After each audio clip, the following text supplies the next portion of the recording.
Oh, yeah, we're kind of here. Dad, need to go to the bathroom. Dumbass. I'm going to go that way with it. Hang on, so too far. Hold on, we're trying new shit. Relax for a second. We're trying new stuff. Calm your tits, everybody. This is a new thing. Calm down. Relax for 1 second. Give me a break. I'm trying to figure some stuff out here. A lot of wherefores and what have you. Wherefores and what have yous. Okay. I know the background may seem a little different. I know everything's a little bit weird. This is a different camera angle. It's a different setup. I'm now in the corner. We got some stuff going on. You're gonna have to relax. And the chat is way far away. So when I'm looking here, I'm not reading stuff there. Man, it looks like everybody's here. Everybody, join the ranks. Fall in the ranks behind me. There's plenty of room, but it's filling up fast. I can't even begin to tell you the names that are in there. You guys all know you're here. You guys, I know I go by and I say everybody that's here, and we talk to everybody individually, but my God, everybody's here, and we're trying to get to what we're getting to. There's the salutes coming in. Somebody joined up there. Kirk Hood, welcome to the bottom of the Glass Nation. Hey, Kirk, man, I got to tell you, this is not a good time for you to be joining, okay?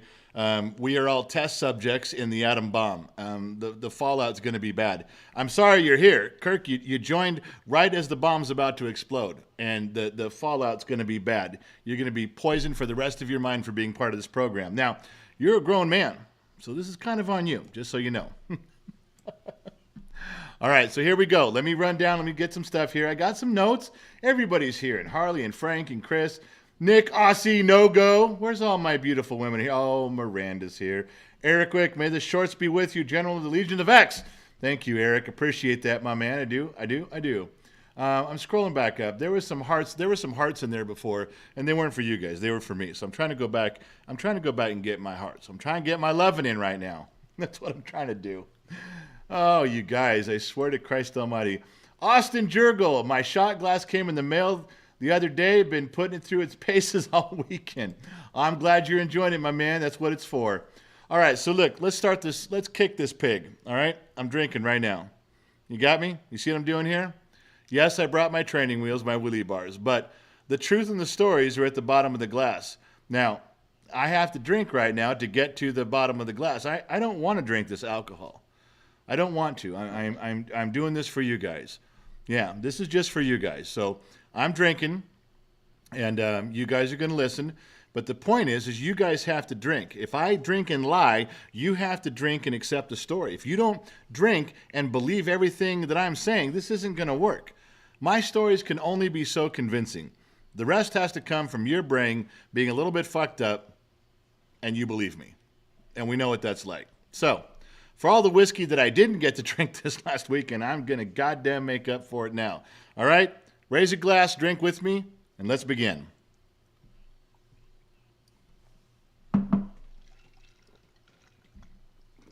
Oh, all right. Woo! Okay, let me see here. Bump, bump, bump, bump, bump. Kirk Good said that's okay. He just joined bottom of the glass. And he's like, fuck it, I'm good. I'm in trouble already anyway. All right. So I'm going to stray away from over here. Thank you for all the raising the glass. Zoe, why are you having Hawaiian water? Zoe, I saw that. Okay, let's get back over here. I got to read some of my notes. Relax. I'm looking. I'm talking here. I'm looking there, and I'm reading over here. So give me a second. All right. This one's called Vegas Notes. Now, I know that some of you were there, and like Two Bear. Now, Two Bear is going to lie. Two Bear is going to contradict everything I'm saying, but I'm telling you right now, he's lying. That's right. Two Bear's a lying asshole. All right, so let's just start with where we're at right now, and then we'll back up and flip the script. Gen X mom is still pretty beat up. You guys know that she fought off cancer years and years ago, but one of the byproducts is the pain in her muscles and joints and all that good stuff. And that she doesn't do well in car rides, so we drove 4 hours to Vegas, and some of the chairs aren't as comfortable. Stools really kill her.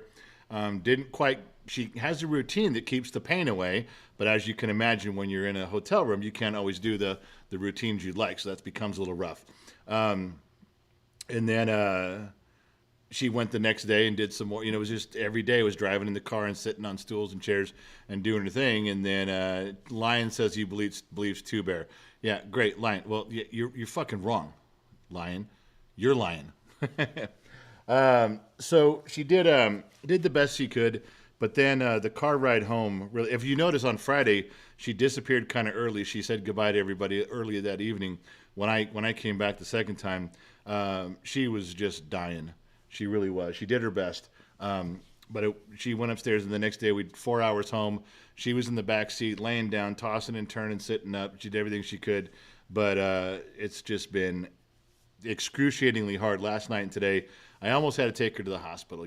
She gets to a point, very rarely, but sometimes she gets to a point where you almost got to give her some morphine to ease it out. Now, we didn't have to go. She was okay, and she's been up and down. I've been talking with a few of you, texting, and she just came back downstairs a little bit ago, fed the dogs, and kind of was hobbling through, and I think she went back upstairs. But she's getting better, just so you know. So that's a thing. All right. So how am I doing? Well, as you guys know, I gave a couple brief live streams while we were there. I did not accomplish everything I wanted to, and things got all messed up just because I was not well.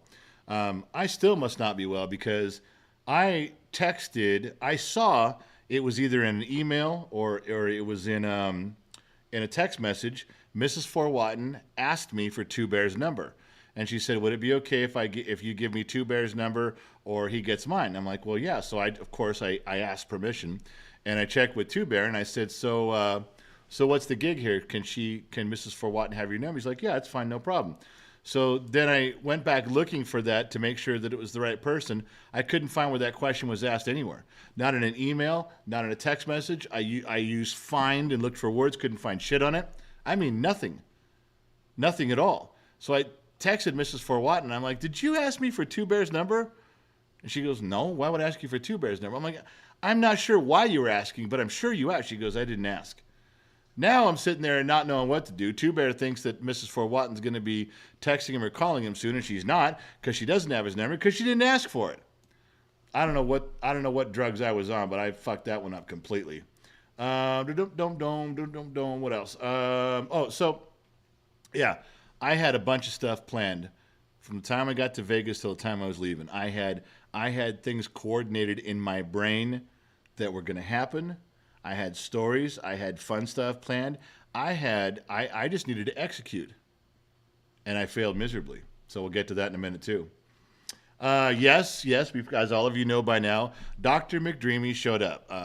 The one conversation Gen X Mom was having in the car on the way there was, where are you? Are you in town yet? Did you fly in? What are you doing? Where's your room? Where are you staying? What are you doing? And then back and forth and back and forth.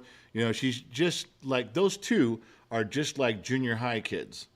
And that's the way it was the whole time. I mean, literally, every time that he was there, she was there. Anytime I look around, all of a sudden I'm saying something to Gen X Mom, and I turn around and go, so did you? Has anybody seen my wife? Across the room, there she is across the room, standing next to McDreamy. At the dinner at Raimondo's, sitting next to McDreamy. In the picture, standing next to McDreamy. This is just the way it was whenever he was around. And just like she sets me aside, McDreamy set his wife aside too. His wife was like, she told us, you just sit over there and you can stand over there. And just the whole time. I mean, I get it. It's just, there we sit, everybody, boys and girls, ladies and gentlemen. So, yeah, that happened the whole time. We'll get to more of that later too. Bump, bump, bump, bump, bump. All right, so let's get into the chronological order of things if we can. Remember, if I'm talking here, I can't read everything that's going on over there. Remember, I'm looking here talking. You guys are typing over here, but I'm missing it because I get the back forward. Oh, yeah, I forgot to tell you. Okay, so, God, am I stupid. I mean, big dumbass moment. All right. Michael Rose, welcome. You're an extra. Michael, you're going to be sorry you joined this group. You did. I know, you're a grown-ass man, but you're going to feel bad. Michael Rose, nobody welcome Michael as an extra. He's going over the cliff with the rest of you, unless you want to welcome him, which you should welcome extras. You should welcome new members. Truck Cooking with Trucker's Life. Welcome. He's an extra. There's two. There's two members. That's two people that we hooked and reeled in, and they don't know it yet, but they go on the frying pan the same as the rest of us. And you know that. I feel like drinking again. Transitions are weird. And I can.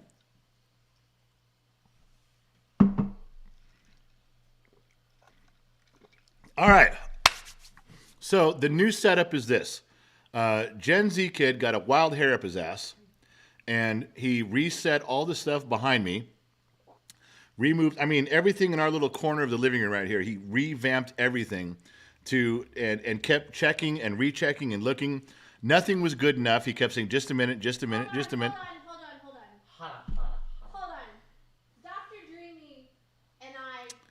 Hold on, I'm getting yelled at by Gen X Mom. Please stand by. This is clearly more important than the show. Yes, because what? We're both listening to you, and you called us junior high kids. Yeah, you both act like a bunch of Twitter-pitted junior... I guess Dr. McDreamy is watching the program or listening. Gen X Mom is sitting in her chair over there where she gets to chastise me and try to correct me as if I ever do anything incorrectly. No. And so McDreamy and her on the phone. What a shock. They're texting each other on the phone. Wow. Let me put on my surprised face that the two of them are in the corner while I'm busy on my show. Who knows what shenanigans are going on over there, but they're right over there. She's here. Dr. McDreamy, where's your wife? Where's your wife right now? That's what I... Sounds like you're jealous. What? Jealous? I don't think so. I'm not jealous often, much, or, So what if McDreamy's in better shape than me and he's handsomer and he's got more money? He's got a doctor, he's got a PhD. And his wife is right there. What's the big deal about a PhD? I could fucking go get a PhD if I wanted to. I just don't want to. I think PhDs are stupid. I don't fucking need a PhD.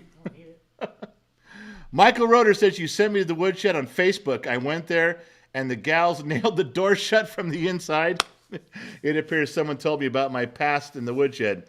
Yeah, Michael, don't flatter yourself. You ever been to Showgirls, and the outside of the building says hundreds of beautiful women, and Showgirls is in Deja Vu is the strip club. Hundreds of beautiful women and 3 ugly ones. Guess which ones are in the shed with you? There you go.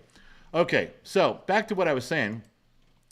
Trucker's Cooking with Trucker's Life. I'm okay with being in the frying pan, considering I'm a trucker who cooks in his truck. My man, then you're happy to be along. Good. So here we go.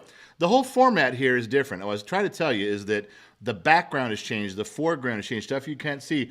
Everything's rewired and redone. It's cleaner, it's neater, it's on target. And this is called Streamlabs. We get to do a few different things in here. This is all Gen Z Kid's design. This is all his thing. He's sitting right across here. Yell hello. Hi, I'm the technician. There's Gen Z Kid, if you heard his voice. He is producing the show. So we are trying something new, and if it works in the right direction, you guys are happy with it. There's a few of you that I will call directly after the show's over, text you, and ask you for your honest opinion. One of them will not be too weird, that lying piece of shit. Yeah, Gen Z Kid, yes. Comment on Raimondo. He was in the chat. He donated $2. Oh, Mundo's, did I miss that? Did I miss something from Mundo? You skipped right over it. I did not mean to. I'm going to skip him. I love Mundo.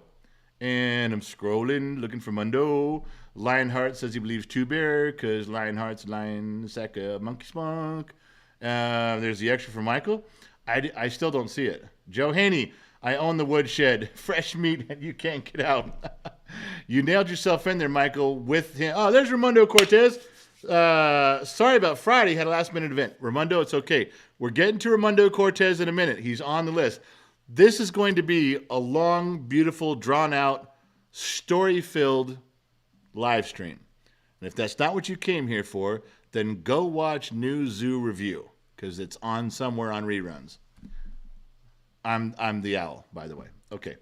Joe Haney, got him. Water Tacoma, wall mount. There we go. Joshua Danley, I'm with the other extras. Dr. McDreamy isn't very dreamy compared to you. Thank you, Joshua. Now we're starting to get. I'd love to hear from the harem. Now that you have seen Dr. McDreamy's picture, and I picked the most unflattering picture of McDreamy. I blurred it a little bit, and if I'd like to hear from the harem, are you on Team McDreamy Or are you on the awesome general that loves each of you with all of his heart? That's all I want to know. It's a simple, fair comparison. Does Dr. McDreamy have a harem from Ghost Mokoto, the rest of us too? Sister wives? No. Dr. McDreamy has a stalker, a real life stalker. Yeah, police reports and everything. That's the level that he could arrive. That's the level he could achieve to. All right. So scrolling down, let's get back to what we're talking about here. All right. So we drive out to Las Vegas, and we drive out there, and I have to find my Jack Daniels. Where's my? Got to find my cup now for myself. Oh, there it is. Excuse me, everybody. I didn't mean to block the screen with tonight's libation, but there it is. I'm gonna have another one right now, because we may get more truth than you guys wanted.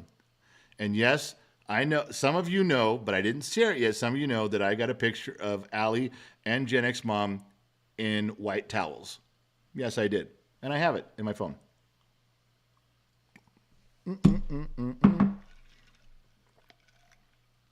All right, so we drive out to Las Vegas. I'm feeling pretty good. Remember, the story's all about me.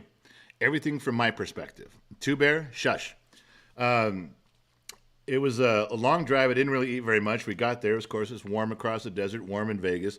And the first thing that Gen X Mom kind of has set up is a birthday party do you have, producer, Gen Z Kid, do you have that picture of the grandson and the mom and dad to show who they are? I don't know if we can show that or not. We're trying to. This is a new thing here. Might be able to work. No, not that one. There. So the kid in there is my grandson, and it was his birthday. So we had a little pizzeria type of thing set up at Hearthstone. Can we go back to that Hearthstone picture? Show him that one so we see where we're at. So what we did was everybody kind of got down there. I was cleaning up, and I tried to get down there as quick as I could. I wasn't feeling really strong, though. Remember, I was starting to get a little overheated on the overheated side. Wander Tacoma says FFA. That's what I'm talking about. And there's Rotor, Badmouth, and Joe. Guys. So anyway, we get down there, and you got to remember, this is my kind of abrasive, arrogant, asshole millennial son who is coming around a little bit. He is. And so he pretends he doesn't know anything about Gen X Talks, because Gen X Talks is for the kid. Gen X Talks is Gen Z kid's thing.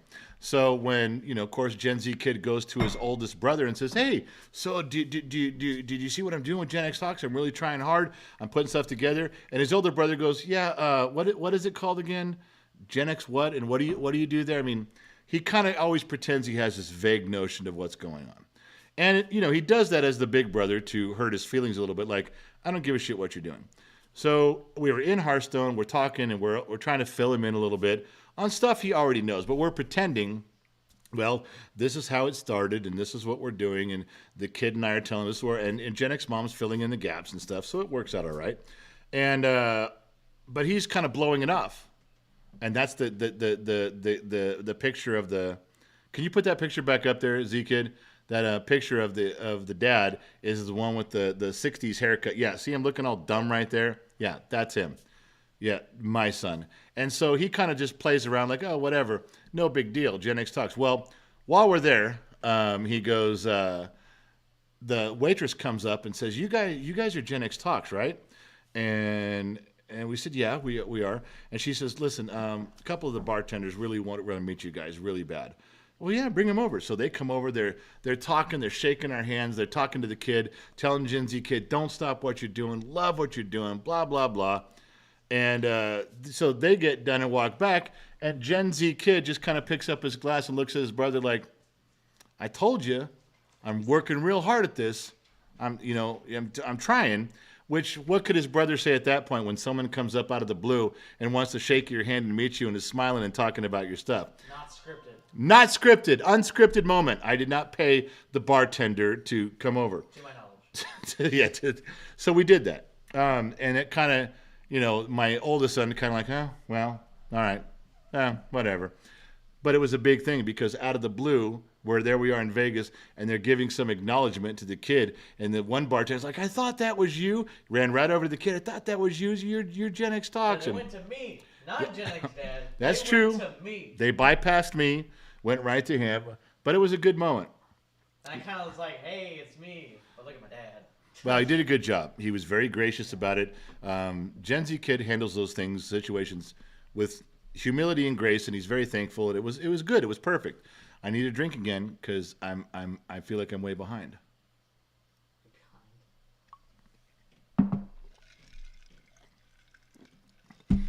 Who became a member? Stephen Frankie, welcome to the extra. Stephen, all you did. Stephen Frankie, all you did, my friend, was get yourself in a little barrel, floating down the river, going over the waterfall. Sorry, you did that to yourself. All right, so there we are in Hearthstone. Everybody's eating pizza, having a good time, and we're talking and catching everybody up. And Hearthstone opens to the outside, to like the pool area. And what happens there is all of the heat comes in. I'm dying from the day. I haven't eaten a bunch. I've driven a bunch. I'm worn out. I'm tired. I've walked a bunch on my bad knee. Now, when I walk on my bad knee, I get to where I'm gritting my teeth. This hurts, it hurts, and I'm stepping and it hurts. And that, of course, gets my heart pumping. I'm getting overheated. I get to the restaurant. I'm drinking gallons of water. It's not helping. And the heat from outside in the pool area is making it 10 times worse. And I knew that I was getting sick to the point where I wasn't going to make it now. I'm not going to puke all over everybody. So I excused myself to the bathroom and never came back. I literally went all the way across the casino floor from the Red Rock. We were at the other end. And then all the way down the hotel hallway. Every 10 steps, I got to stop and breathe through my nose, collect my thoughts. But I got back. When I tell you I passed out in my bed, boots on and everything, and I never moved for 4 hours. Now, I don't know how you guys sleep, but I do a little tossing and turning, and I get comfortable and I reposition. Nope. I didn't move for 4 hours. I was so passed out. No drinking. No drinking yet, mind you. Nothing at all. And there I was. So I didn't mean to ruin the birthday party. But it kind of worked out that I needed to leave, and I did. So Gen Z kid went home with his older brother to spend the night there. I mean, what's he going to do in a hotel room? And he can't leave and go anywhere and order room service and pizza and play video games. He went with his brother, which was good. That worked out really good for all of us. Michael Roeder, this is for President. Gen Z kids prom on, dude.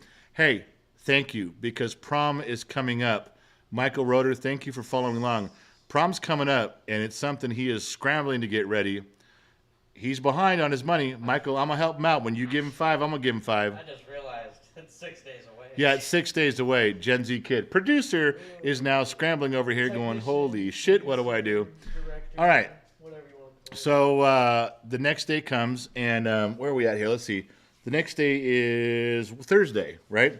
Now, we have the dinner with Raimondo coming up that night, which I can't tell you how much I'm looking forward to it. Raimondo Cortez, he was in the chat earlier. I don't know if he's still here.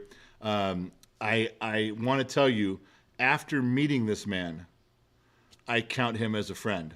Like, if he called me personally, I would personally be there for that guy. There's no joke. It's a true story. So we head out in the morning. We have some errands around. We go over to my son's house. We pick up Gen Z Kid. And let me back up. Hold on. You got to hear this story. Hold on. Hold the fucking phone. You got to hear this story.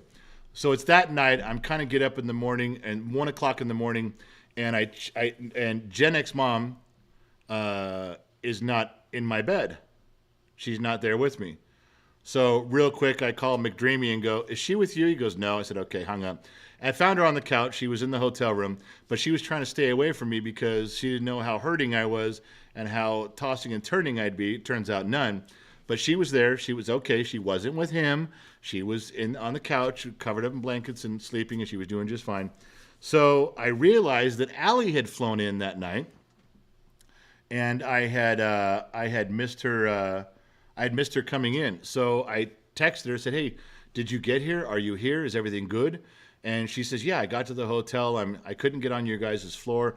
She gave me a room number. "I'm 2 floors above you." And I said, "Okay." I said, "Hey, which side of the hotel you're on?" Now, Red Rock Hotel, it faces really close to the Red Rock Mountains, which is a beautiful, beautiful scenery, or it faces the Strip. The other side of the hotel faces the Strip. And she says, I said, which side are you facing? Where'd you get your room? And she said, well, I'm on the baseball field side. And I said, okay, you're on the strip side, your Las Vegas strip side. They have a beautiful minor league baseball team for the Oakland A's right below the hotel. It's really cool to see. And so what I did was I said, well, did you notice out your window you can see the strip? Hey, Robin Philby, another $7, little help at the prom. Robin, thank you so much for that. Robin, I love you so much anyway. I do. You always talk to me. You always address me. You always thank you. But $7 for the prom, believe me, every bit helps in that pile for the kid. I mean, he can't. There's only so many lawns he can mow, so many cars he can wash. All right, Two Bear, Rex in the Texas Hotel, to an amazing American. My hat is off to you, sir. Two Bear, and to NosterX, I salute. We are getting to the NosterX story later. Two Bear, you're fucking me up right now. You're ruining shit. Don't fucking just stop that shit. No, Romy, there's no boobs yet. I don't know if I'm going to talk about boobs in Vegas and shit. I haven't drank enough for that. Relax. Okay. Rome's like, get to the boobs right now. And she's a chick, which is totally hot. So, where was I? Oh, so I'm texting Allie, and she's awake. It's 1:30 in the morning. I'm awake. I'm texting her. I said, well, look out your window. And see the Las Vegas Strip, the lights. I mean, it's all different colors and it's huge. God damn it, you guys. Hold on. Dawson, boobs. Mandy. Hey, Mandy dropped another 10, kid, for your prom. Another 10 for getting in there. Truck, cooking with Truck. I'm going to call him Trucker. What are your thoughts on the way racial equality is at the forefront? Okay, Trucker, are you fucking listening to the show? Trucker, I know you're new here. You joined up. Trucker. I'm in the middle of a story. I mean, if I'm in the middle of a story at a bar, do you walk up and raise a glass and go, hey, I didn't think about racial inequality? Trucker, I don't know how to explain this to you. Sit the fuck down, Trucker, and love me from afar. I can't believe I just said that out loud. Let me put a serious face on. Trucker, my little story, man. I'm telling a story here. What the fuck, man?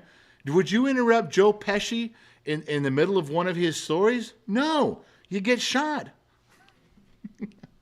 All right, hold on, you guys. Let me finish. Baby Barba, so Gen Z kicking, have a good time with the prom. Another $10. There we go. Barry Dano, one of our usual suspects. Barry Dano, repeat offender around here forever. Little Red Wagon Fund and maybe a red goat, rent a goat to pull it. No. We Mrs. Fort Watton, it showed up and Gen Z kid was like, what the fuck is this? I said, that's your red wagon. Mrs. Fort Watton did it. You're going to put it together and you and your date are going to sit in the fucking wagon and take a picture. He goes, no, I'm not. I go, yes, you are. So Barry, it's going to happen. Mrs. Fort Watton actually sent to us here the little red wagon. No. It's going to happen. We're going to see pictures. I'm telling you. I haven't even told her about the red wagon. Gen Z kid just says, I haven't told my date about the red wagon. Good, smart move, dude. It's going to be like a last minute thing and be like, look, one picture. Eric Rick, Gen Z kid, dropped another 5 for your prom. There's people that care about you getting to prom, my friend. They're doing it. My man, I'd raise a glass to you, but I've already 3 sheets to the wind, and I'm getting there fast. All right, where was I? Where was I in the story? Oh, so I told Allie to go to the window, and she's on the Las Vegas Strip side. Go look at the strip. Now, before she goes to the window, you know what she says to me? She says, okay, which way should I look, right or left? I said, it's 1:30 in the morning. You're on the 18th floor. Look out the fucking window. If you can't see all the colored lights of the strip, we got a problem. She replies to me. She says, well, I looked earlier and I didn't see it. Now, this next text, I've saved it. I've got it. I swear to Christ I can show it to you. She says, it wasn't there before. I'll go look and see if it's back. I said, you're going to text me and see if Las Vegas is back. I'm pretty sure it is. You don't got to look to the left or to the right. Just go look out the window. If you can't see the fucking strip of Las Vegas, we have a problem. She came back and said, okay, all right, okay, I see it. It's there. it's back. I go, it fucking never left. What are you talking about? Now, if you guys, Dan Kennedy dropped $1.99. Dan, that goes to the whiskey fund, my man. Because unallocated funds, Dan, if you don't specify it, you don't type a message, man, I'm drinking that shit. So this is a true story between Allie and I at 1:30 in the morning. Yeah. And so there she is looking for the town of Las Vegas and tells me, oh, I see it. Now, it's back. Yes. Do you notice she's not in the chat room defending herself right now? She said, let the record show we weren't anywhere near the strip. We were near the strip. She's right. If we weren't near the strip, that's even more because it's the only thing out there in the middle of the fucking desert that's lit up with every colored neon there. Bostonians, am I right? Yeah, Bostonians. My producers like Bostonians, am I right? My producer. True story. You need a little earpiece. Little earpiece. Producer here? Yeah, producer, my secret. No, that's what you're doing right now. It's a job. It's great. It's a privilege to be that guy. So that's how all this shit started. Okay, so the next morning I got to go pick up Gen Z Kid from his brothers, which works out well, and then I'm gonna go by Harley Davidson, big store there, and I sent we went in there, and I got a new hat. Hey, you're welcome. Gen Z Kid picked it out, and then Gen X Mom comes out and goes, "I got you a Harley shirt." I said, far out, man. I'm into that shit now. Apparently, Harley Davidson of Las Vegas didn't carry shirts in men's sizes. So it was a little small, a little tight, and I decided to opt out and not wear it because I couldn't. Oh, Wandering Tacoma, $20, 15 for the whiskey, and 5 for the prom. Let the kid work for the rest of the 20. Yes! That is a fair division of management and labor, Wandering Tacoma. You did that right. That's 15 for the whiskey fund. Yes. And 5 for the kid. Who gives a shit about that kid? All right. Got to do something here. Try it like that. All right. Now we're moving. All right. What was the other one? Hold on. Barry Dano. He's chimed in twice now. Little Red Wagon Fund. Maybe Rent a Goat. No, we saw that one already. How did I miss the other one? Did I miss that one sooner? Bill Rabbit for the prom. 10 for the prom. Bill, I'm only marginally upset that there was nothing in there for the whiskey fund, not even 99 cents, man. You know that the whiskey's how we keep this shit going. Yeah.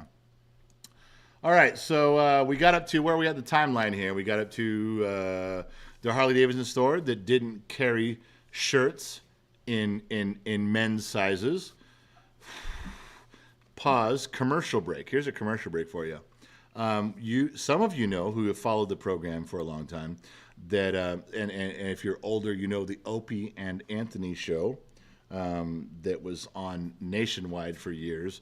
They were one of the original shock jocks. They were just phenomenal. They got canceled a couple times, and they followed along the Howard Stern program, but then they were reinstated and canceled again. Now they've split up and doing their own thing. They love each other still, but they're canceled and they're doing their own things. Huge followings, each of them. Well, the Anthony side of things has contacted me and to actually be on one of their podcasts Tuesday. I don't know when it'll air, but Gen Z Kid's going to hook the microphone up to the computer. Not a call-in show. No. This is a professional bit. And we're going to get we're going to be on one of their programs, 21 Gun Salute, I think it's called, with the main guy, Sully. And we're going to be on that on Tuesday afternoon. We will do the recording. I don't know when it will air. I'm sure they'll tell me. But they have asked for your general. They have asked for your fearless leader. This doesn't sound like it's controversial. It sounds kind of like we're on the same page, but they stumbled across the lies and the bullshit that I tell, and they would like to add the lies and the bullshit to their program. So here we are, letting you guys know. You guys have supported me for a long time, but that's the direction we're heading, and just letting you know a little background. So, pause, done, and there's the commercial. Time to finish this drink, because the truth is at the bottom of the glass. I'm almost there. The truth is at the bottom of the glass. We are the bottom of the glass nation. We are the Legion of X. We are a bunch of misfits on the island of misfit toys. And we know that. We accept that. That is our destiny. That's who we are. We frankly don't give a shit. None of us do. But we are there. And I'm going to drink this. I'm going to get to the truth. I don't want to drink it. I'm not interested in this alcohol. In fact, I would choose to refrain from it. But for you fine folks, I will drink it. I will get us to the truth. Who's raising a glass with me?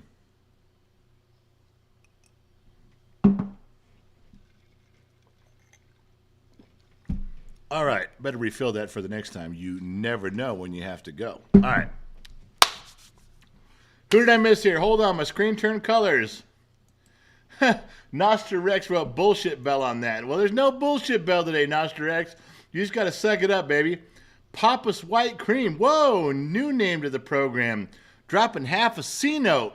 I'm 34 and never had a prom. Have fun and enjoy. Shit. The first time this guy chimes in, Papa's White Cream, he drops half a C note. Does it go to the whiskey fund? No. Does it go to a new hat for the general? No. Where does it go? To the car washing, lawnmower pushing, Generation Z, knows nothing, has nothing, gonna be nothing kid.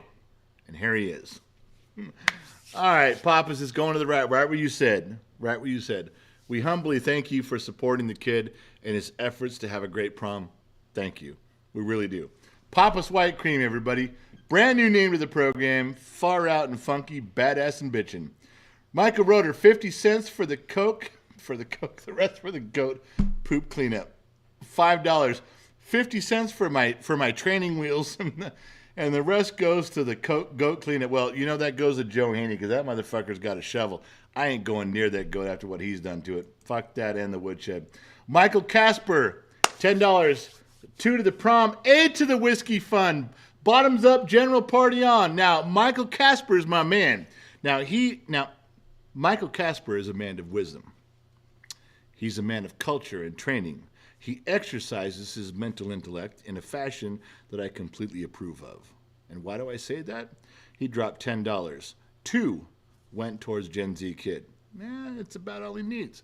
$8 towards the whiskey fund. Now, why is that important? Because the whiskey's flowing and the stories are growing. And that's Michael Casper, my man.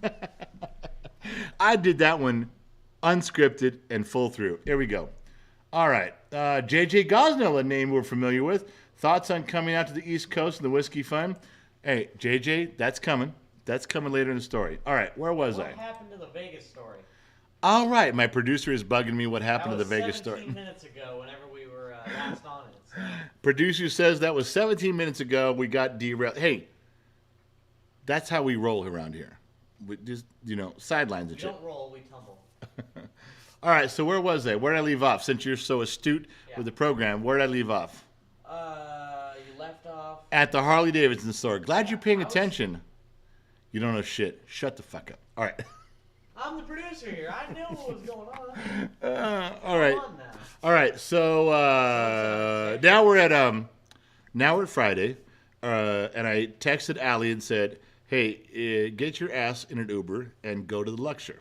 Now, do you guys know what the Luxor looks like? The Luxor is a hotel in Vegas at the very north end of the strip, or semi-north end of the strip. That's not the picture. Good job, dumbass. Wow, look what he does here. This is his gig, and he's fucking up. That is not the Luxor. That's not even close to Luxor. And so what we did there was I told Allie, I said, since you're sitting in that hotel room alone, come on, I'll buy you lunch. I got some stuff for you here. Let's go over there. So there's the Luxor. And the Luxor is at the north end of the strip, and they have some cool shit in there. Wow, you really fucking this up. What are you? It wasn't in because you sent it to me late. It wasn't in? That was on you. All right, so the Luxor looks really cool.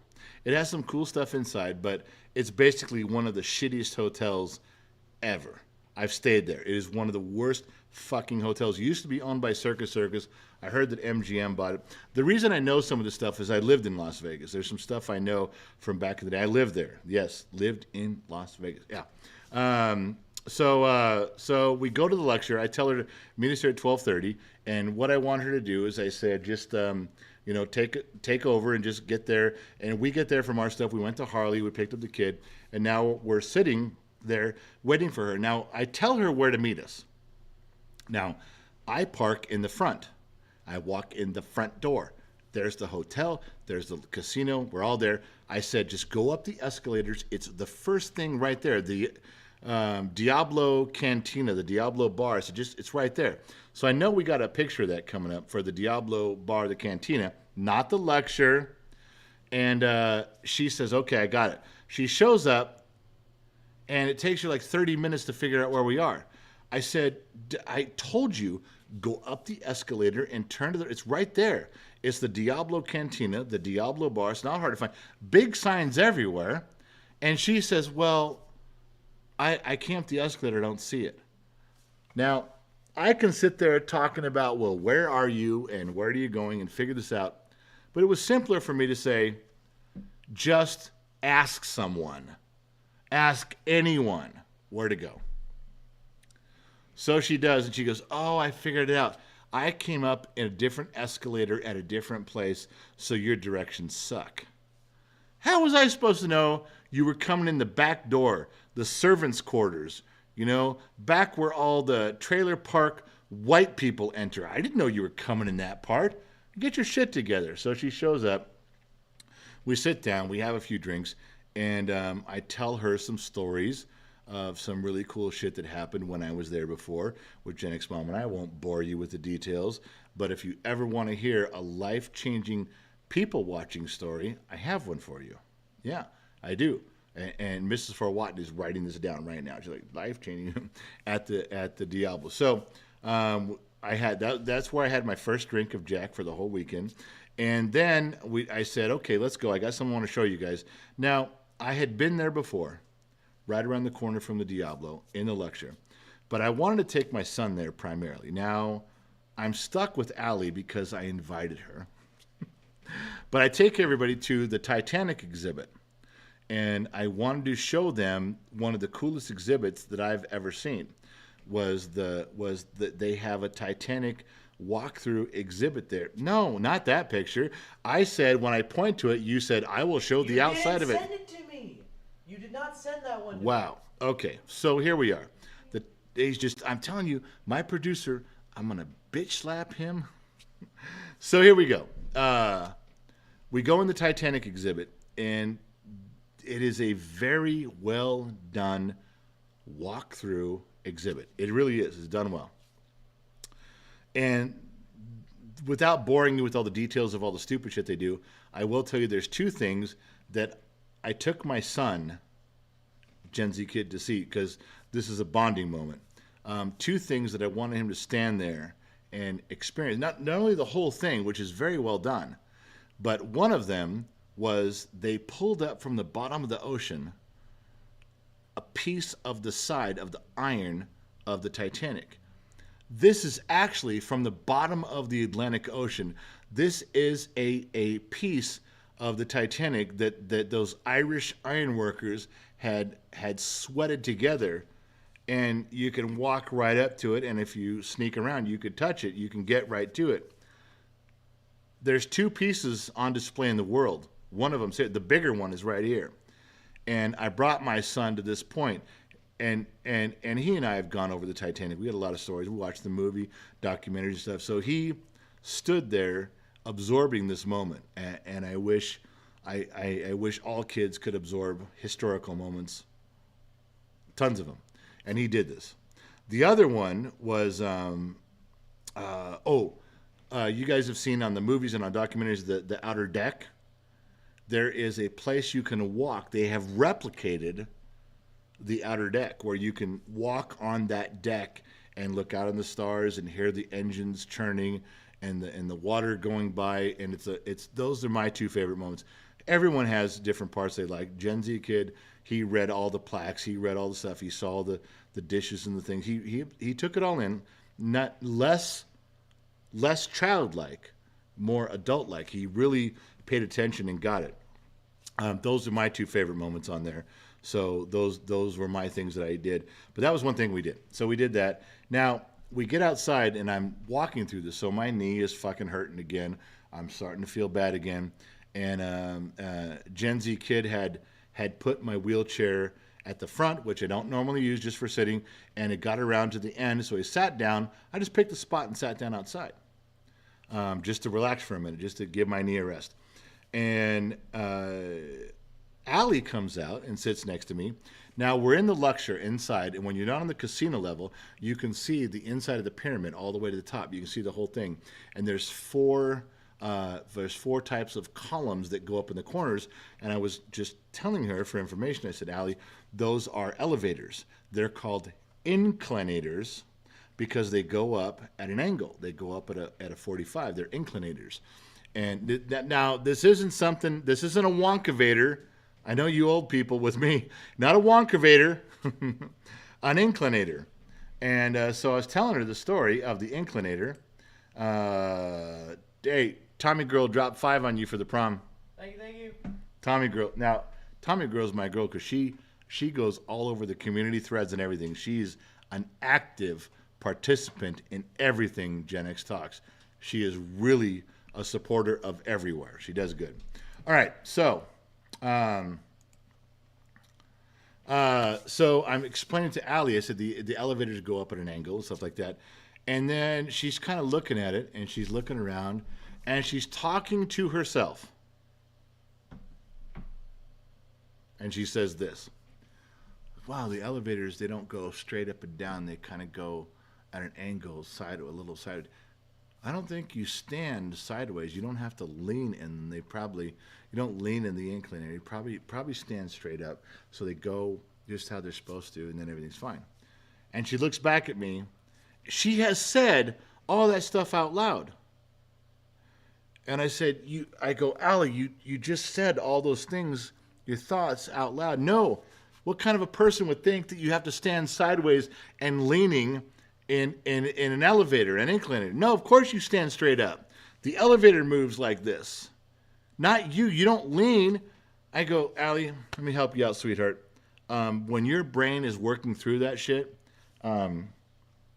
you go ahead and keep that to yourself. Don't say it out loud, okay? Whatever you're working through, just you go ahead and work through that, but keep your mouth closed, sweetie. So we've already had Vegas left and came back because of the lights. Now I'm trying to...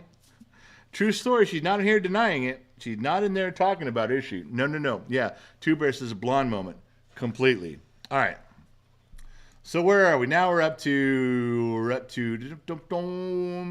so we left the lecture, and we know we have to go to Raimondo's tonight because tonight is the dinner. It's the famous dinner. Raimondo, the top 3 chefs in Las Vegas, he's putting on the dinner. And, halfway through the drive to get ready to go, Gen X Mom's already telling me, we got to get back to the room. I got to change my clothes. I got to shower. I got to look. I said, what? It's just a dinner with Raimondo. She said, well, McDreamy's going to be there. I said, oh, well, pardon me, madame. Yes, let's go back and give you 6 hours of prep time. So we have to go by and we want to pick up a nice wine for Raimondo as a thank you and some nice wines for everybody to drink. So we go to one of the bigger wine stores there. And as it happens, the Allie and Gen X Mom go inside. The kid and I wait outside. They're in there a fucking hour. Now I'm figuring what they're doing is they're lost, lonely, and confused on what wine to purchase. We played a whole game of chess while they were inside. We played at least one whole game of chess while they were inside. And Gen Z Kid and I take our time. All right. What happened was I found out was that she finally got on the phone with McDreamy and said, I am so sorry, but, Gen X Dad is kind of a Neanderthal, and he would just have whiskey all night, but I really want a nice wine. What would you recommend? And, of course, Dr. McDreamy, being a very cultured man of the world and has visited 5-star restaurants many, many times, he knew how to answer this. She didn't even call me and ask, and because I wouldn't have known. But seeking the truth, remember, for 2 months, Bottom of the Glass Nation, yo, Gen X Dad, The hat is awesome. I need to find one for my dome as well. Harley Davidson, Las Vegas, the only thing that fit. Just so you know. Seeking the Truth, a longtime supporter of the program. A big guy in here who is an unofficial supporter of the program. All right, where was I? Story. I'm not cutting you off, Seeking the Truth, but I got to get back to my story. So they come out of the winery, and I said, "What took you so long?" Well, I had to consult with McDreamy and make sure. I said, "Oh, for God's sakes, just grab some wine. Let's go." $2 Chuck barefoot. Dude, no. You don't bring just anything to the third best chef in Las Vegas. I go, all right, just because I know McDreamy personally for the past 40 years, what'd that fucker say? Well, he thought this right here would. I said, how much did you spend? Well, it was only $435. On fucking wine? What? Well, now he promised you this would be good stuff. So we get to Raimondo's, and this motherfucker's outside with his wife. And I walked up and went, dude, what the fuck, man? He goes, you'll be very happy with this. Now, this is, you want to make an impression. You want something good. You don't want to show up with some shitty Walmart wine, do you? Not the gas station wine. I'm like, yeah, I'd have been okay with that. He goes, no. You want to come up with something good. So I said, so you thought, he goes, the expense is not the issue here. The quality of the wine is the issue. And I got to admit, even when Dr. McDreamy is talking to me seriously with his finger out, I got to tell you, I listen. It even makes me step back and go, okay, that sounds right. Now I don't swoon over him like the girls do. But he was probably right. So, Trucker says $10 for the prom. Heyo. There he goes. Turn my whole screen yellow. I saw that. So, no, Mrs. Forwatton, McDreamy did not pay for it. I did. All right. So, Two Bear says, make McDreamy pay for that shit. No. You know, McDreamy's got more money in his left front pocket than I'm ever going to have. And I still paid for it. He was right. He was just a guest in this event, just like everybody else. So we get to Raimondo. We get over to his home, and we come in. And Raimondo Cortez didn't put us in a VFW hall. He didn't put us in a park on the corner. Raimondo invited us into his home, and he had long tables put together with chairs. And not only did he seat us there, but he served all of us the wine.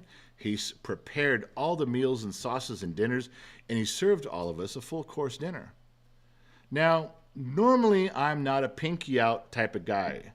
When I drink, I'm not got my pinky out. That's not the kind of stuff I do.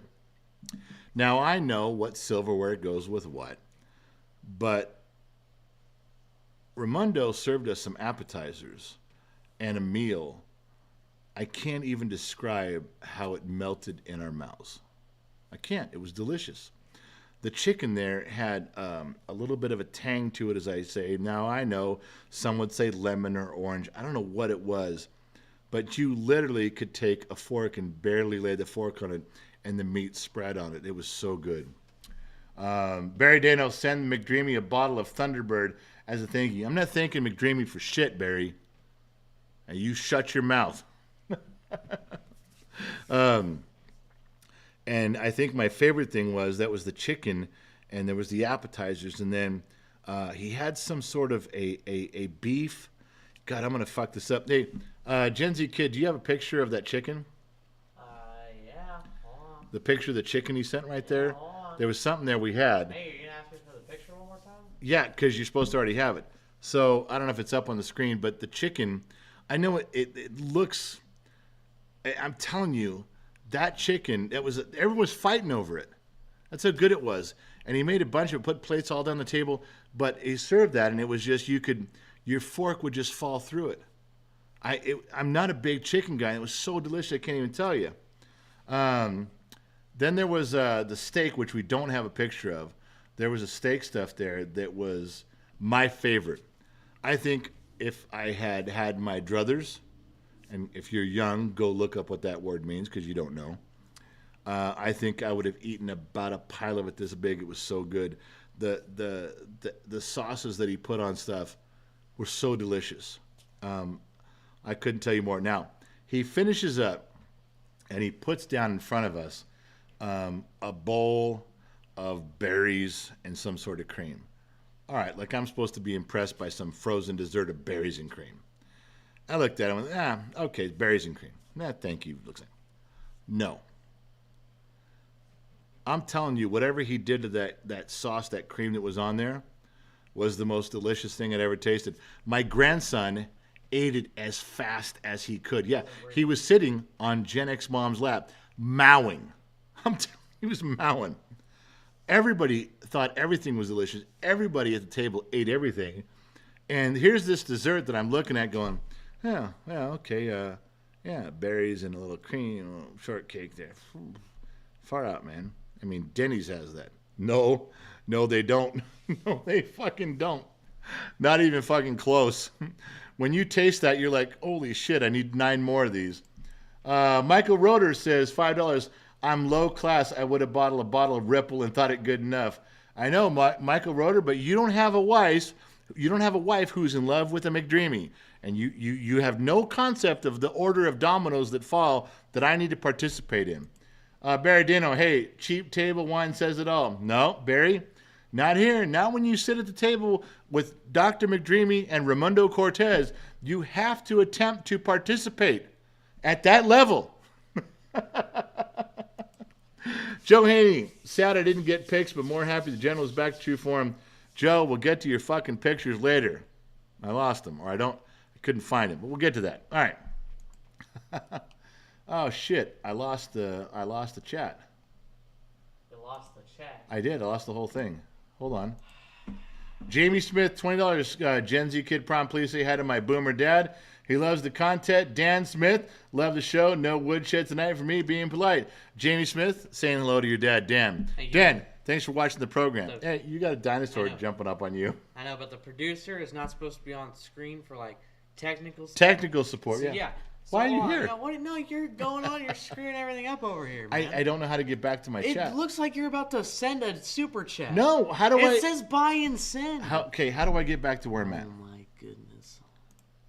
Hey, there we're back. You almost sent $10. No, I think I said $100. You almost sent $100. I'm just saying. Chat. I'm trying to. That's like the most. That's the worst thing you can do. Trucker Donating whiskey $100 fund, to yourself. $5. I'm not reading comments because I'm talking here. But Tommy Girl says McDreamy cannot be any competition for me. So there you go. That's my girl. All right. So where was I? So rolling. So yeah. Now we got done with the meal. I told you, Raimondo Cortez is a phenomenal cook, and he was very gracious.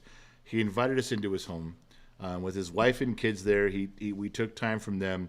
He let us allow time to talk afterwards. Now, you got a picture of you, me, and Raimondo on there? Yes, I do. Got something coming up there. There's a picture that I've sent on, it was on some of the things you can see him. But this is Raimondo Cortez, myself, and the kid. And I put a little thing on there. You don't got to really read the thing on there, but that's Mundo. Good guy. I count him as a friend now. To do what he did for us and put us up in his home was very nice. He didn't have to do that. And I'm very humbled and grateful that he took the time to do that for us.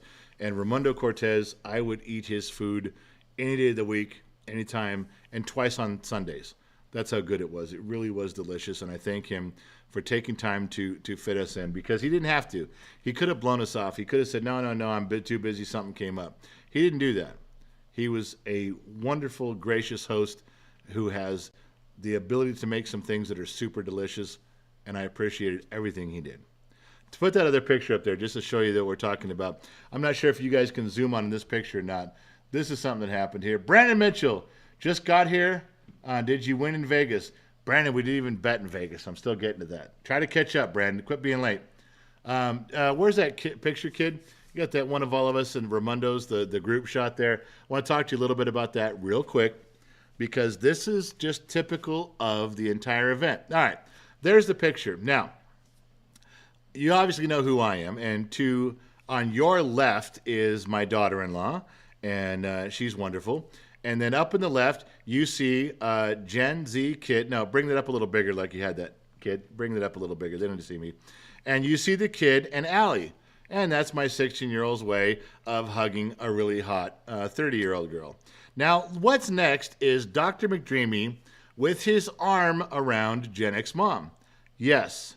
I'm not even sure where his other hand is. It's on your shoulder. It is not on my shoulder. That's Gen X mom is on my shoulder. I'm not sure. Right. I'm not sure what he did with that. I can't tell. Speculation is open to everybody. You guys just guess is as good as mine. But she's happy about it, whatever it is. Now, the woman as we're all looking at this picture, to our right, to her left, is McDreamy's wife. No physical contact there. She's kind of off camera, off to the one side, and just happy to be there, like me. We all know our roles in this mess, and we just accept them. It is what it is, and I don't have much to say about it. Apparently, because Gen X mom told me, you don't have much to say about this. So there we are. Now you guys know Raimondo is the next person. Now, up in the right corner is my arrogant millennial son, who's coming around slowly, and our favorite grandson, who's sticking in the picture there, who enjoyed everything. He enjoyed all of the 5-star meal and ate it down with vim and vigor. Yeah. All right, so we can get rid of that picture. But now you guys get an idea. And every time that McDreamy was around, he was next to Gen X mom. He was sitting with Gen X mom, saying to Gen mom, and I always had to look around and go, where's my wife? Oh, my God. All right, so where are we at here? Jamie Smith covered him. Another 420 approved, $20. Just keep on keeping on. Boy, if that wasn't a phrase from the 70s, 420 approved, I'm going to take this opportunity to have a drink. Why? Because I can. It seems appropriate right now. I just got through humiliating myself with a McDreamy story. I'm trying to recover and catch my breath. It's a good time to drink. Would you not agree? Yeah.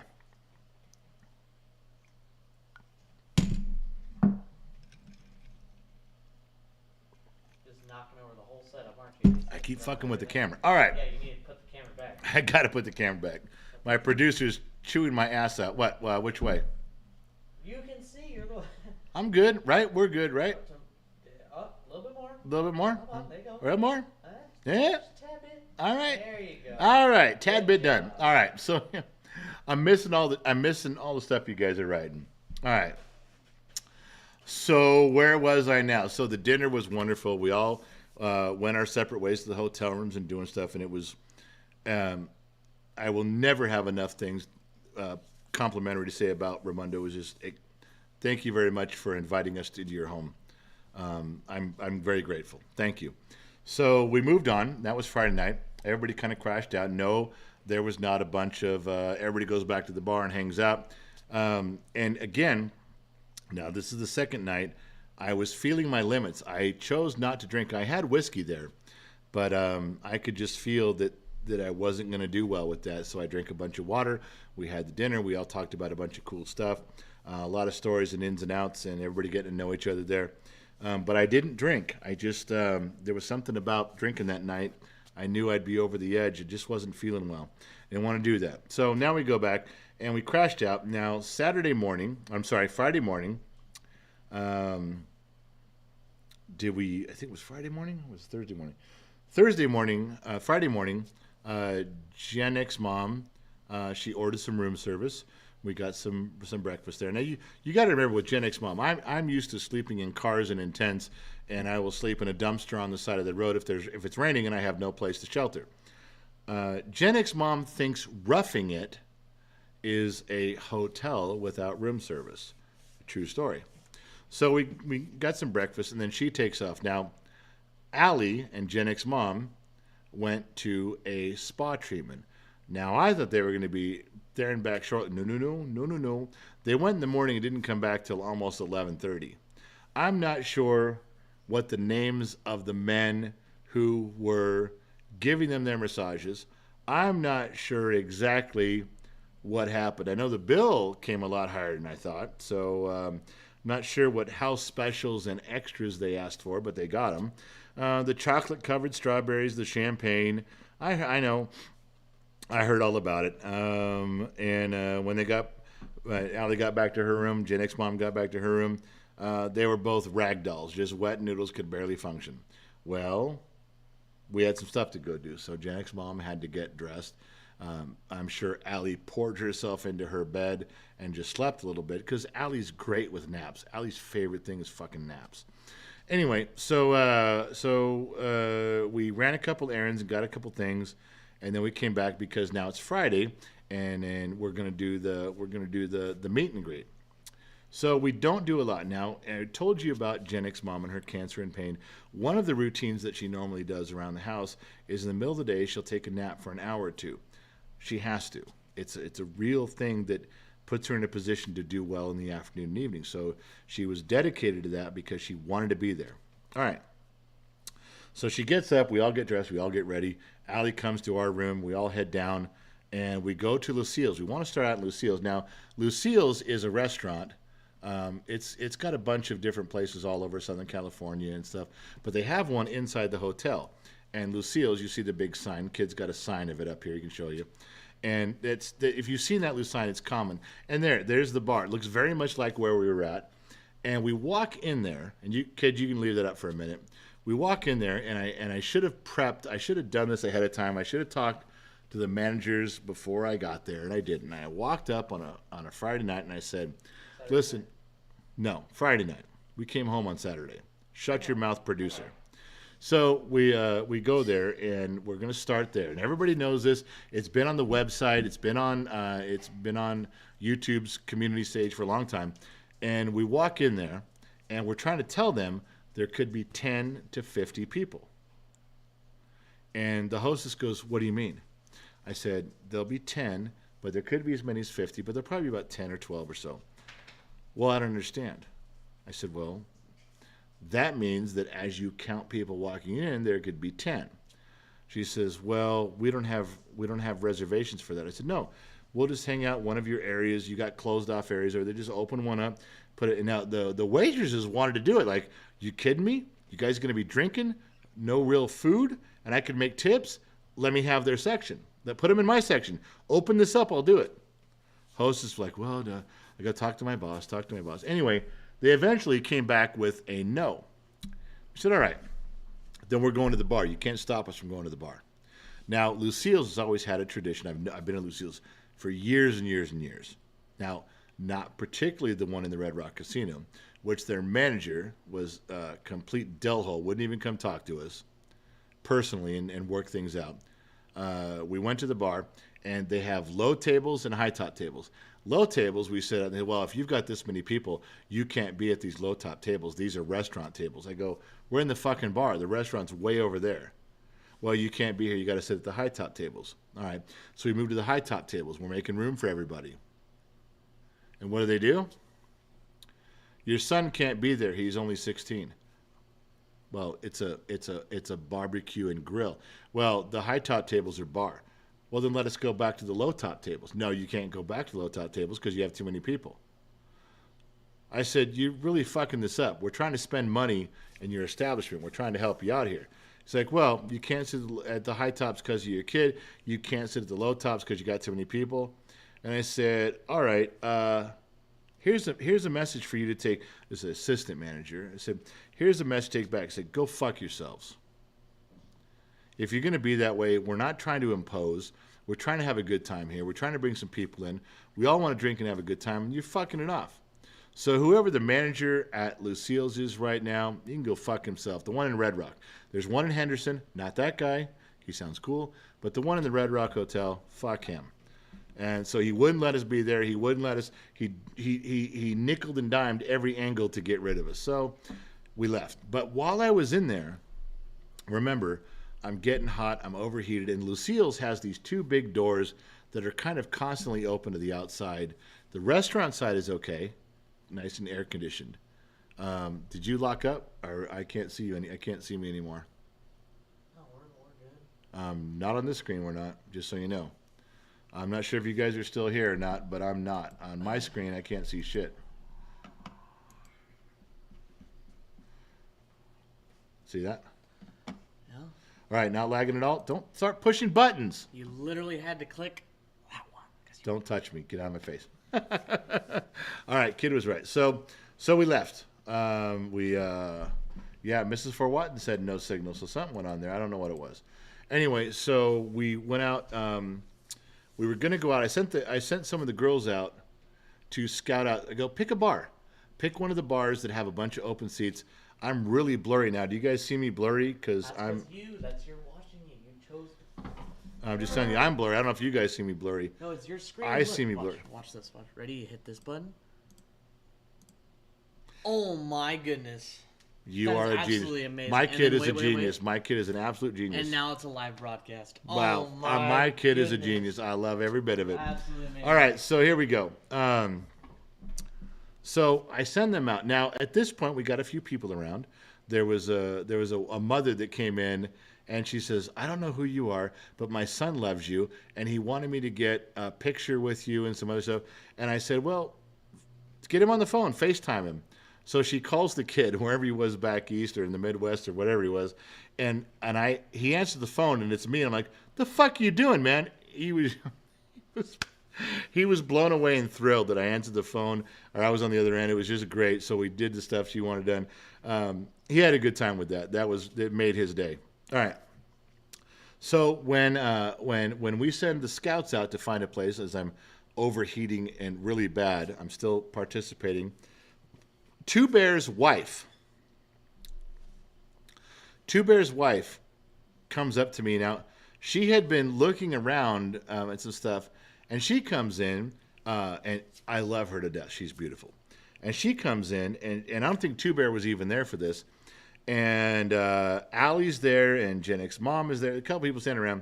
And she says, do you know what I just found? Now, I think she might have been drinking at this point. I'm not sure. Two Bear would be able to verify this at Lucille's. So she comes in and she goes, I just saw a candy dispenser in the women's bathroom. And I went, okay. She goes, now in that candy dispenser, they had feminine products, and they had tampons, and they had this, and they had that, and they had some medicine. And I went, okay.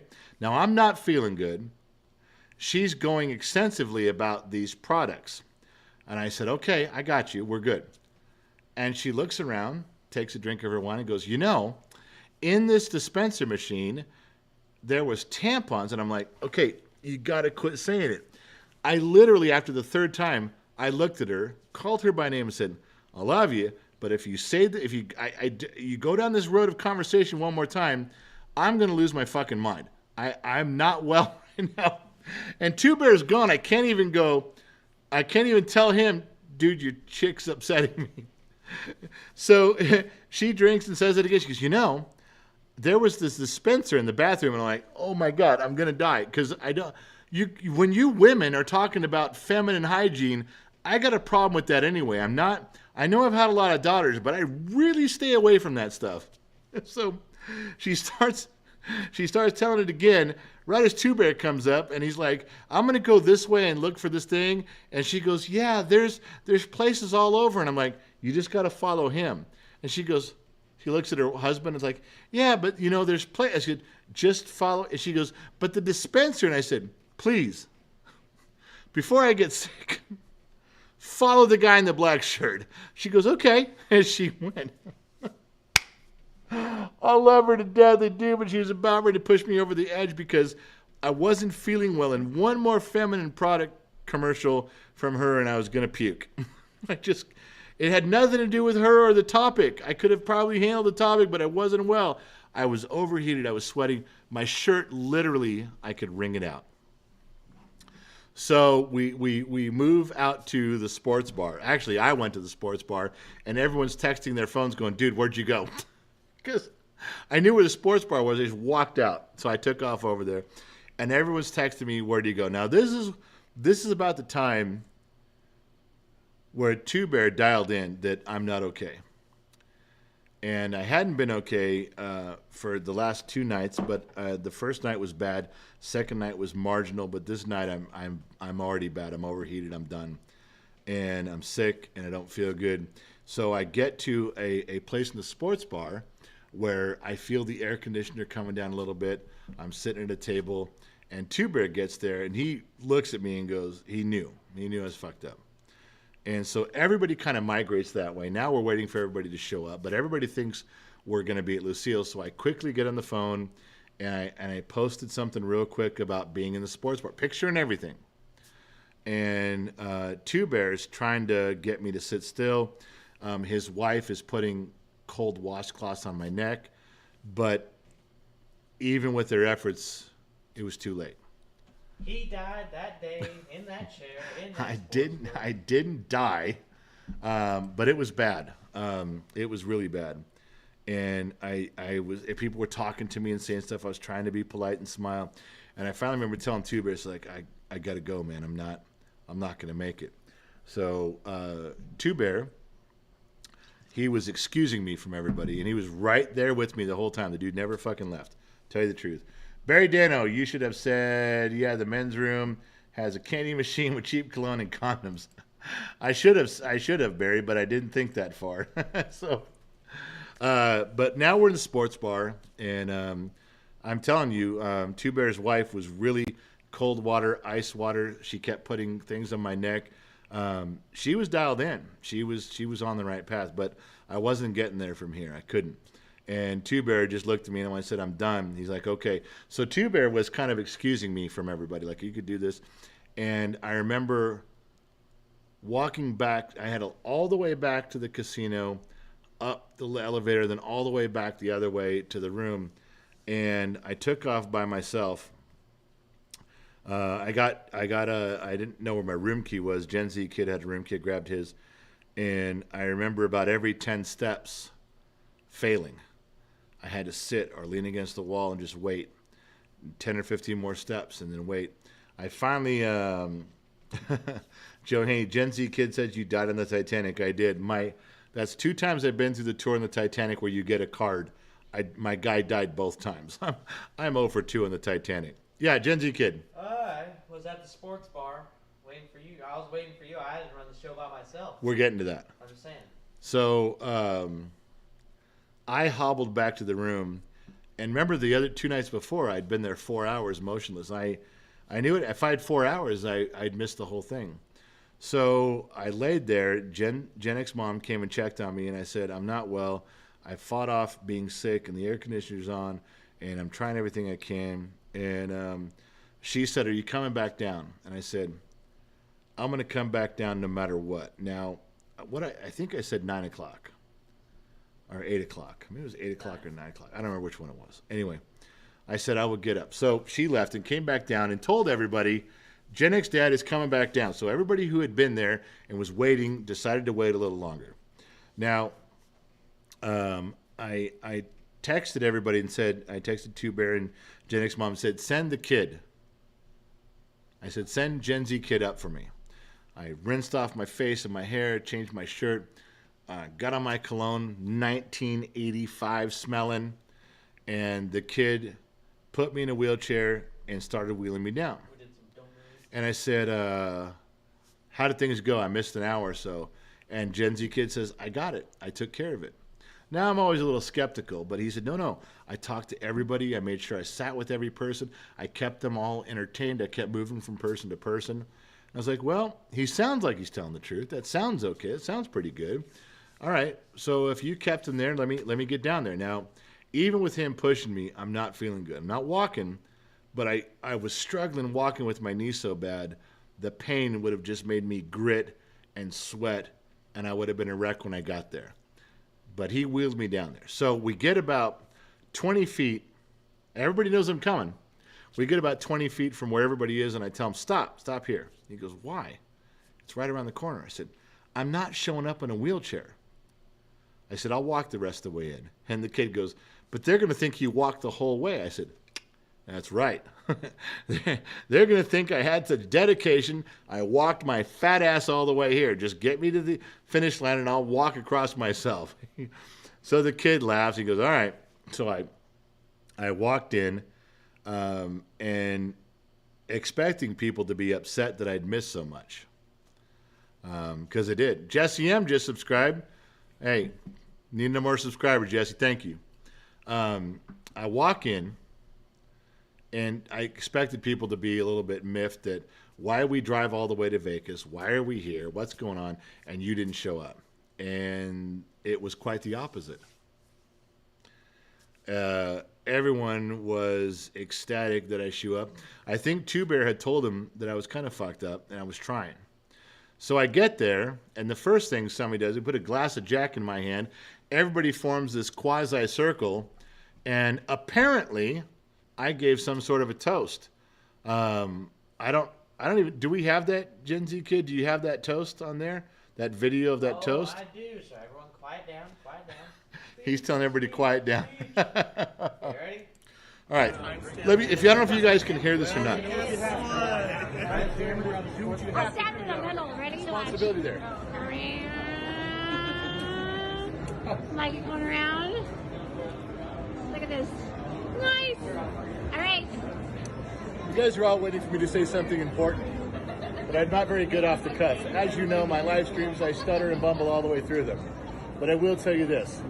For the few of us that have made it here, and for those who have apparently made it here, we are the heart and soul of the Legion of X. We are the bottom of the glass nation. I'm telling you, I don't know why, what we have in that community. I know there's on YouTube, there's 270,000 followers, subscribers.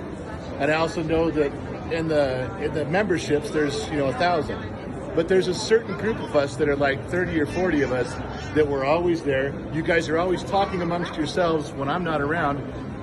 It's a weird feeling, but it's a tighter community. It's people that just want to hang out and talk because we're like-minded. So for that, to you guys, for the Legion of X and the bottom of the glass nation, for all the goddamn extras that did make it, one drink for all of us. Cheers. Cheers. Everybody.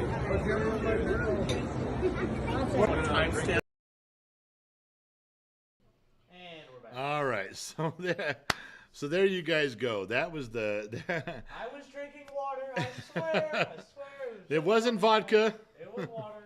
So to anybody who heard my wholehearted, half-assed attempt at when I walked up, I wasn't prepared to give a toast right when we got there, but there I was. So I said whatever I could feel from the people that were there in the group that couldn't show up, and that's how that toast went live in Las Vegas, and some of you were actually standing there to see it. So I still wasn't well. But I wasn't going to miss that glass. I wasn't going to not take that glass, that toast. Wasn't going to not drink it. And it wasn't water. That was Jack Daniels. So what we did from that point on was what changed everything. Harley Davidson dropped $10 for more whiskey. Thank you, Harley. Thank you, Harley. Would have rather you been there, Harley, just so you know. So what we did was I sat down. Now, Gen Z kid, you got a group shot. There's a few out there. There's only 3 or 4.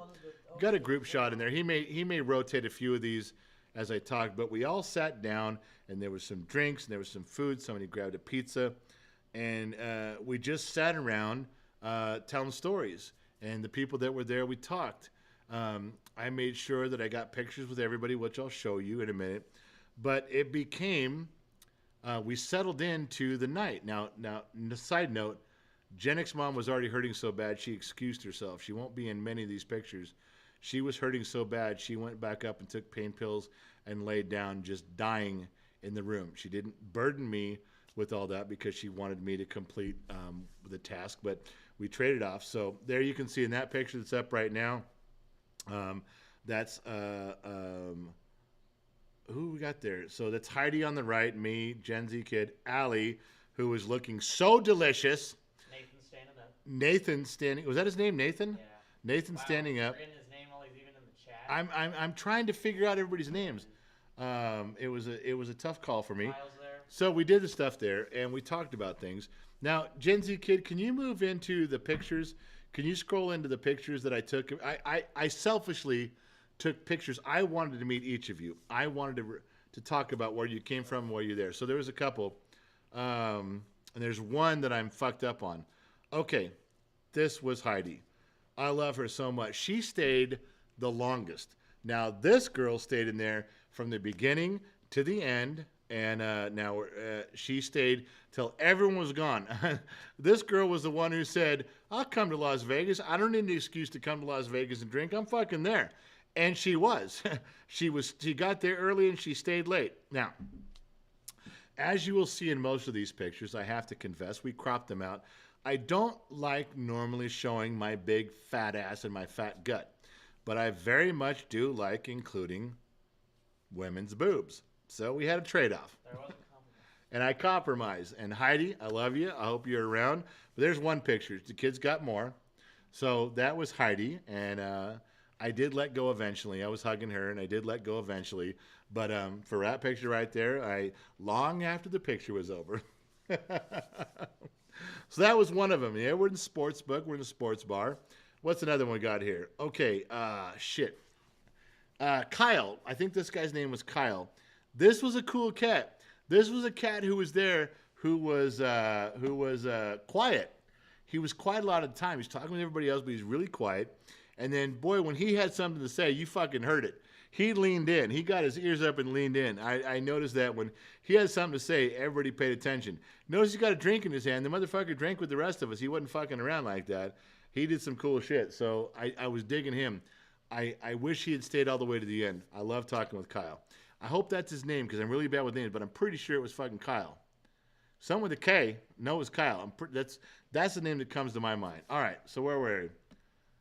Tamatonga, $20. Thank you. All right, so this cat's name was Nathan, and he fucked with me because he had the do-rag on, and we talked and we're carrying on. He's a cool cat. He walked right up like the others and shook my hand. General, pleased to meet you, Jazim. Looked me right in the eye, got the stuff there. And he's a security guard at one of the big casinos there. He's one of the supervisors. He had some cool fucking stories. Towards the end, after we were all drinking, after we were hanging out, this cat, in a group setting, after everybody's fucking hammered, he leans into Allie and he goes, "Are you single?" And we all got quiet. I was actually laughing. And she goes, "Yes." He goes, "Could I get your number?" Now I start laughing. The kids, Gen Z kids, are laughing like, "You got to give me your number now. He asked you. He called you out right here in front of everybody. You can't be a bitch and go, 'No, you can't have my number.'" He played that perfectly. He did. He really fucking did. Target's $20 is still up there, my man. So there we are. And Allie had about a second hesitation as she looked around the room.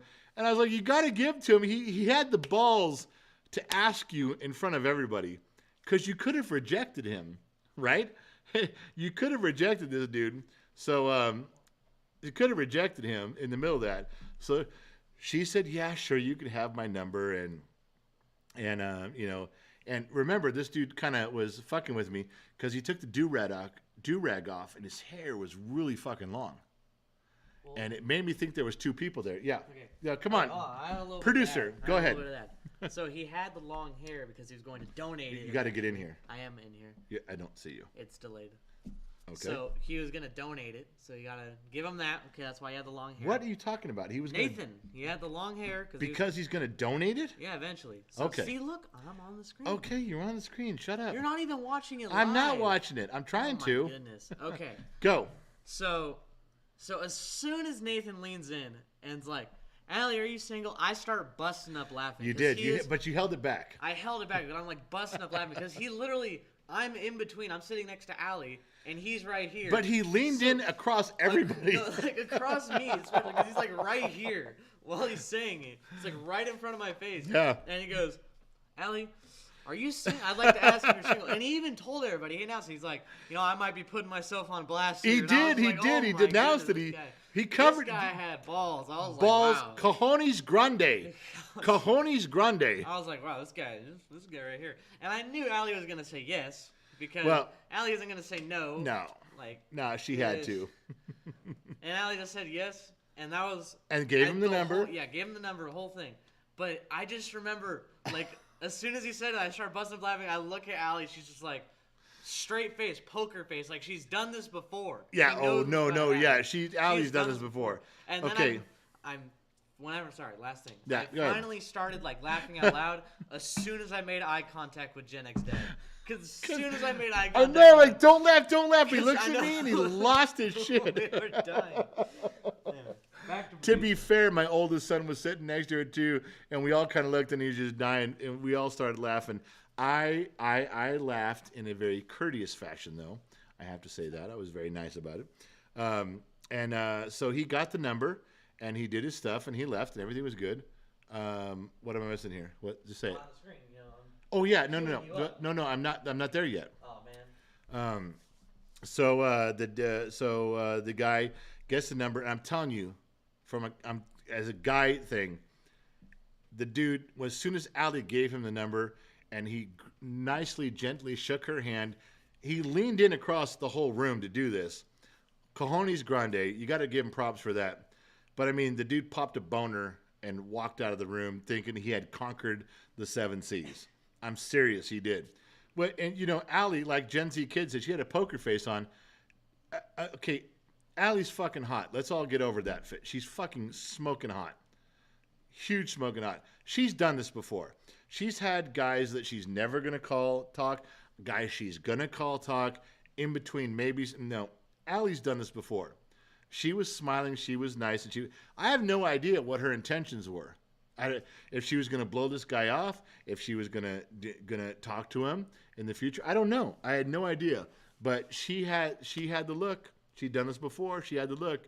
And so Nathan scored, man. He popped the boner and he walked out of there proud and happy, shook everybody's hand. Even if that's all he got was her phone number. He had a great night, had a few drinks, got a hot chick's phone number, and headed out.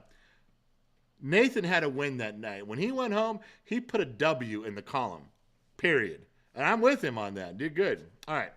So, hold on. Where we at? Barry Dano, been growing my hair out for 6 years, going to donate to Wigs for Kids. Yeah, Barry, that's what he was doing too. My man, Barry. Cool cat. All right. So, who's next? Gen Z kid. Put somebody up on the screen for me. Somebody was up there. Oh, let's see who's left. Who do we got? And ding. Looking for it on my screen. Okay, now this hot blonde showed up. Let me have a drink. He's getting a little flustered. Wondering, I'm a little flustered by this hot blonde. She was so close to me. Got to tell you, when she came up and gave me that hug, Allie was a little miffed. Not sure what's going on there, Allie. You don't own me. I know you think you do. I own him. At least I think so. Yeah, he never took a picture with me. No pictures with the kid. All right, so my dorky, angry, arrogant son, this is his wife. And let me start by saying she's way too good for him. She's way too hot for him. My son does not deserve, my dorky son, yeah, the picture right there, with his Don Draper 60s haircut, his button-down flannel, no. Never deserves a chick like this, but he got her. He got her. And we get along well. We get along very well. I'll tell you her name, but we get along famously. We will both try to drink each other under the table, which is a lie. She tries to drink me under the table. That's not going to happen. There's only one of you in the Legion of X, of all the subscribers, of all the Legion of X, of all the Bottom of the Glass Nation, of the harem group. Yeah, she's got a pink harem t-shirt of the Gen X Dad harem, which you are all, the ones of you that are exclusive members of, you know who you are. There's only one of you that has a shot at drinking me under the table, and it's not her. But she does try, and she's a lot of fun, and she's charismatic and witty. So that is my daughter-in-law, so we can skip that screen and move on to something else. Is there anybody else? Gen Z Kid, you got my producer. Mr. Kid, you got somebody else in there? Looking.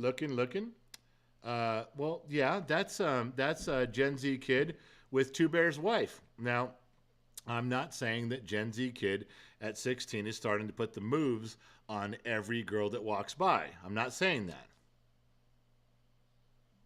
Anyways. But what I'm saying is that he did get a picture with her, and she's lovely as ever.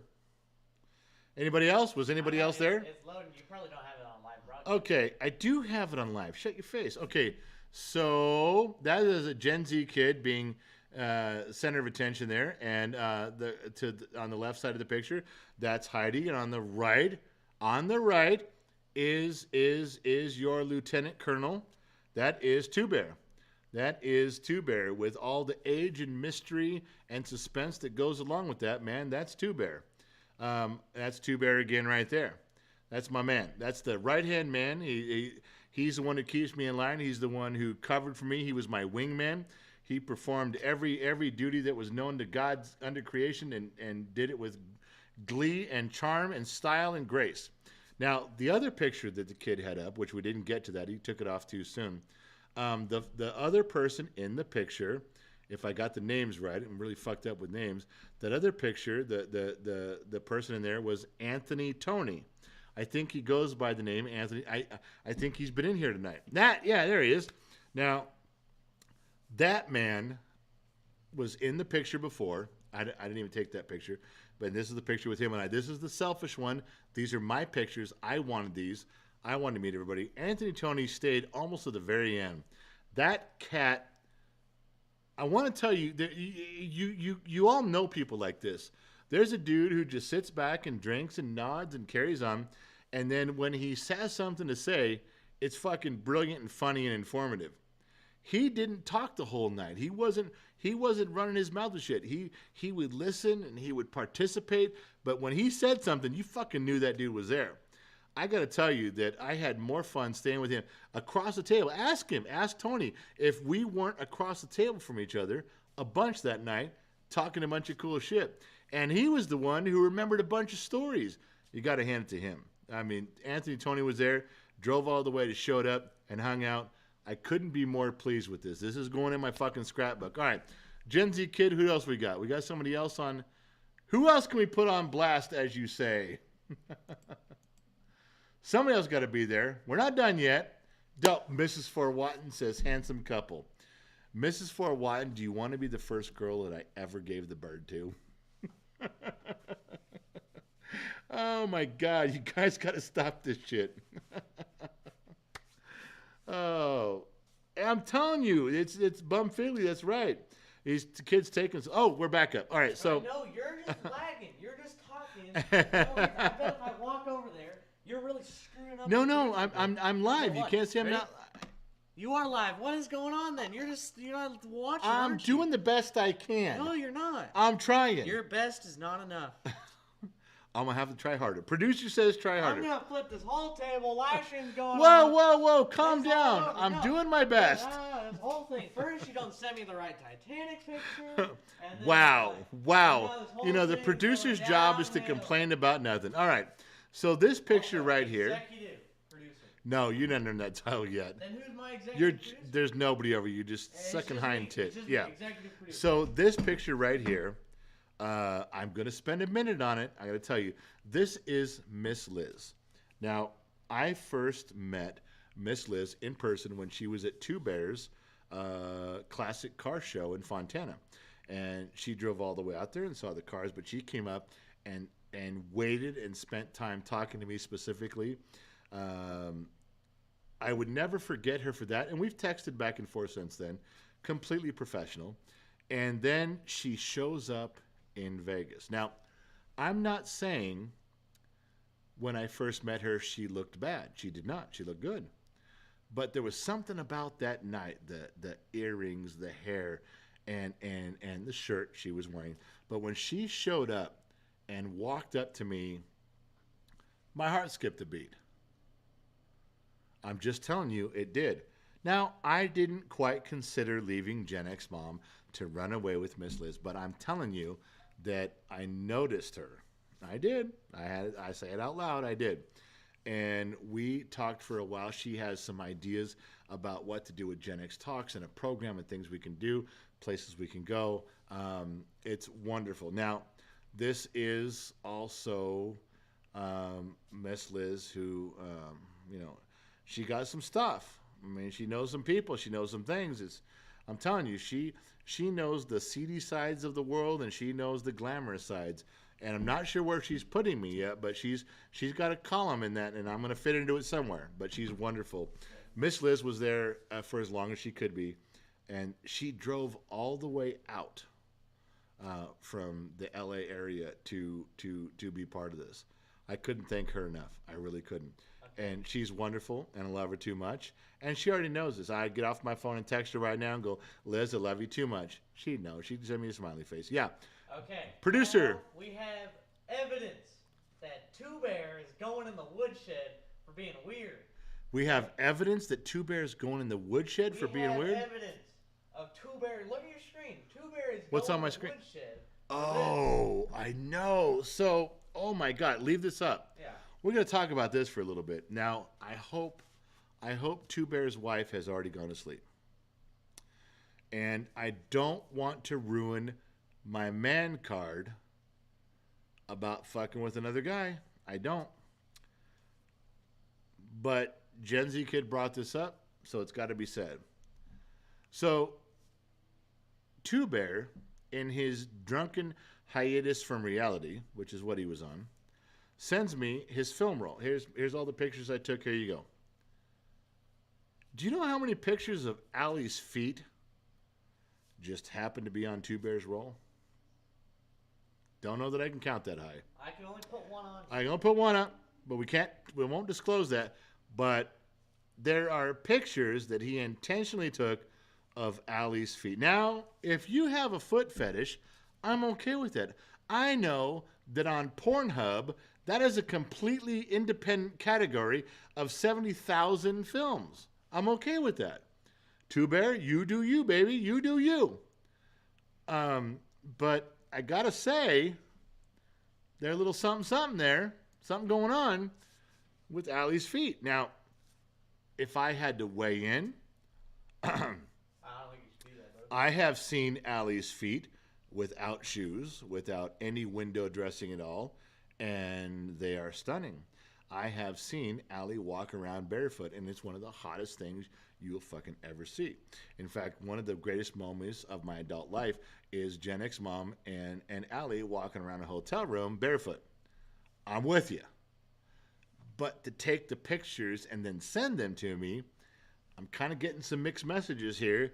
Did you not want me to say something, or were you asking me to send you my own pictures of that? Because I can. I'm just asking. But here we are. We have all arrived at this conclusion of Two Bear having a few too many and send those up. Now, we should all be thankful that he only sent them to me, as far as we know. Yeah, producer Kid. You know, I feel a little uncomfortable having these on the screen because this is an HR report happening. It's a human resource. Feet, Your employees' feet are on there. Go ahead and take them down. Yeah, you were good. Okay. We'll go back to where we're at with me and we'll stop that. I'm good. Okay. All right. So, just so you know, I'm not sure where to go with that. Human resources is going to have to call Two Bear and get him on the horn and figure this shit out. I don't know if Allie wants to file a complaint or not, but she's entitled to, because when I say it's a little bit of sexual harassment, it's because all of us got a little aroused by that. Yeah, we did. So, oh my God. All right. So, hey, Gen Z Kid, you popped up there a group photo. Can I have that back, please? I want to show something here. Yeah, please. Here's your $5. Give me the fucking picture back. Okay. So I want to wait for a picture to come up on screen. There it is. Now, this is just some of the people. There was more, but they took this a little late in the game. So you can see Allie, Gen X mom, and that's NosterX in the hat, and everybody's there waiting for me. I'm not in the picture because I hadn't got there yet. And do you notice everyone is dressed in black or gray conservatively? Do you see who is dressed as the whore in church? Do you see who's dressed as the whore in church? With the red scarlet letter S? Yeah, that would be my wife, Gen X mom. And that is the most unflattering shirt about her boobs, because that makes them look horrible. And as far as you know, Allie is behind her, naked. because if I say so, you don't know by that picture, you have no idea if she's wearing clothes or not. You're gonna make Nathan active. Gonna get Nathan all squirrely on that. So there is a small group of the people that showed up, and you can see what they're wearing. They're dressed wonderfully and all in black. And I'm not there yet. That was before my 10-foot walk of entrance of flamboyancy, but it was a good thing, and everybody was happy. But that's the whore in church picture because she's wearing colors that stand out. We weren't supposed to do that.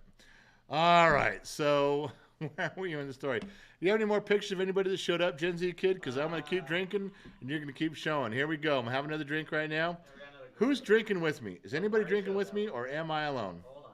All right. I'm fine. Here we go. Give me a second. Hey, there's one. Come on. Oh, he's in the middle of his drink. Can't talk about it.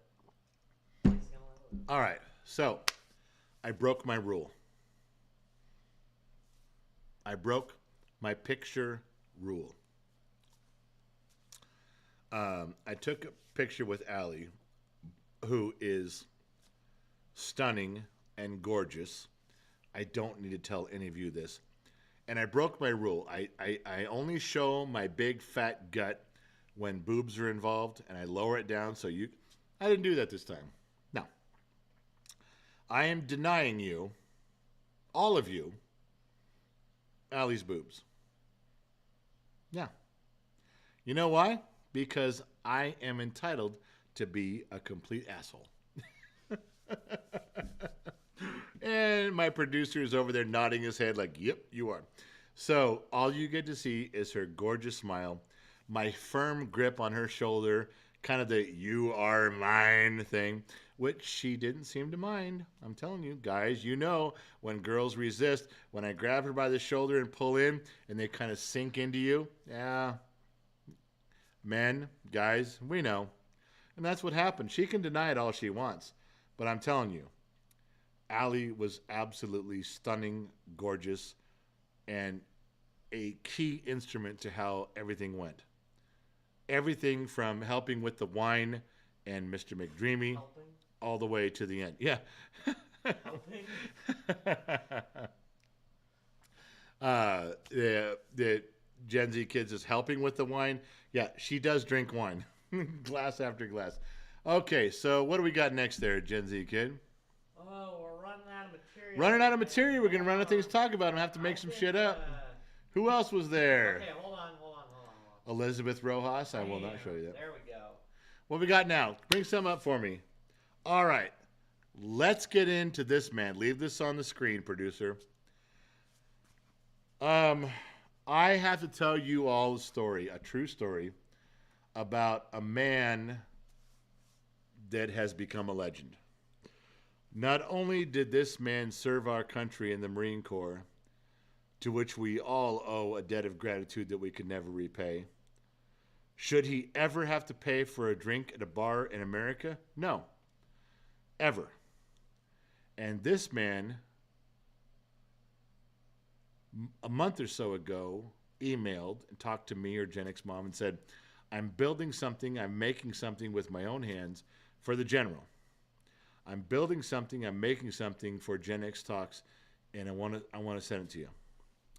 And, of course, we acknowledged him. That's great. What are you making? What are you building? What are you doing?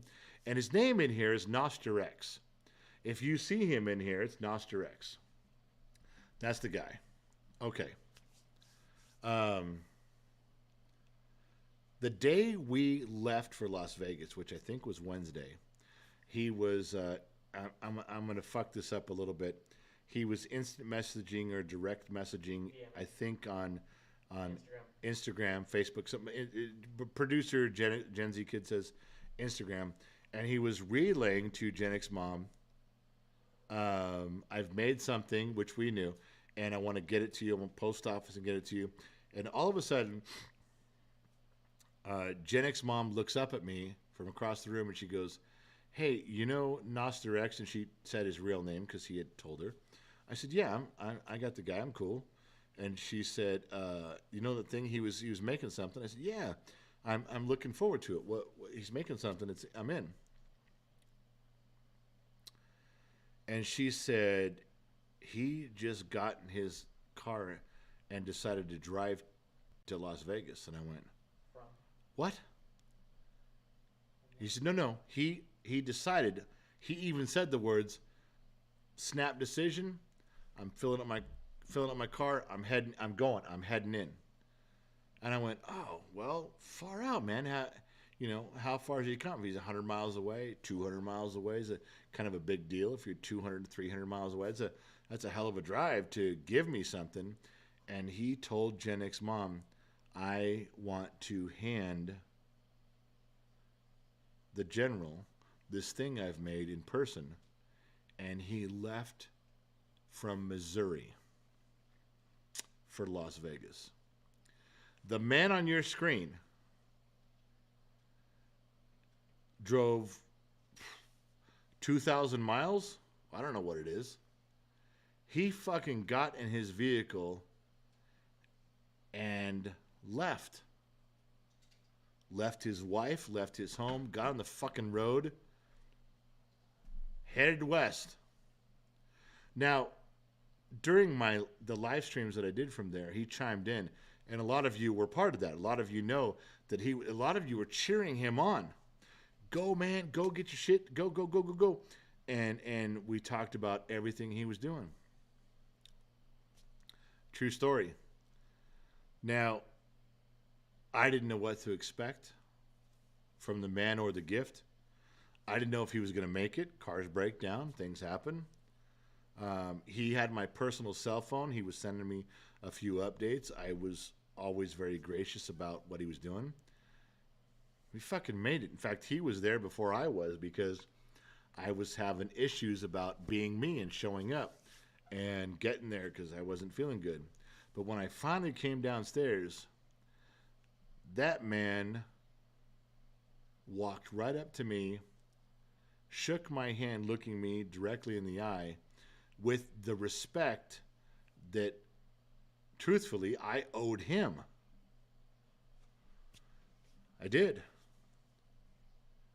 And we talked for a while. He sat next to me, and I knew the whole time he had something for me. I knew the whole time who he was and what he had done. I got that. And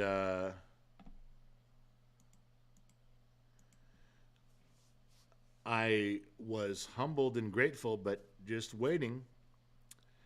And Two Bear, and I don't know if we're on right now. We're still on, you guys? Yeah. You're still on? Because I'm not on mine, but if we're still there. Okay. Two Bear and Gen Z Kid left. Nope, just Two Bear. I didn't go. Oh, you didn't go? I'm sorry. I stand correct. Story corrected. Two Bear left and came back with a package that I'm surprised they let him through the casino with. When you carry something that big all wrapped up, the casino stops you and goes, what the fuck are you doing? Now, I don't know if they stopped Two Bear and said, explain yourself, or Two Bear holding this item in his hand just put up two fingers and said, fuck off, and it just tore a path. But he got there. NosterX stood up and very eloquently told me a story about how many hours he put into this, how many miles he drove to present this to me. Now, kid, do we got a package on that, an unwrapping package, or at least someone can show what he did? We have the final product. Final product. Show me what he got. You got a couple pictures there. I'm going to pull one up for you right now with my producer. This is what I received. In the middle of the sports bar of the casino, of the Red Rock Hotel and Casino, the kid and I unwrapped, untaped this. I don't know where it is right now. I'm looking for it. Look at that. On the screen. Now, hold on before you start to pass judgment. These two pictures, this is a handmade, thick, more than 2x4 American flag, burned, painted, and engraved by Rex.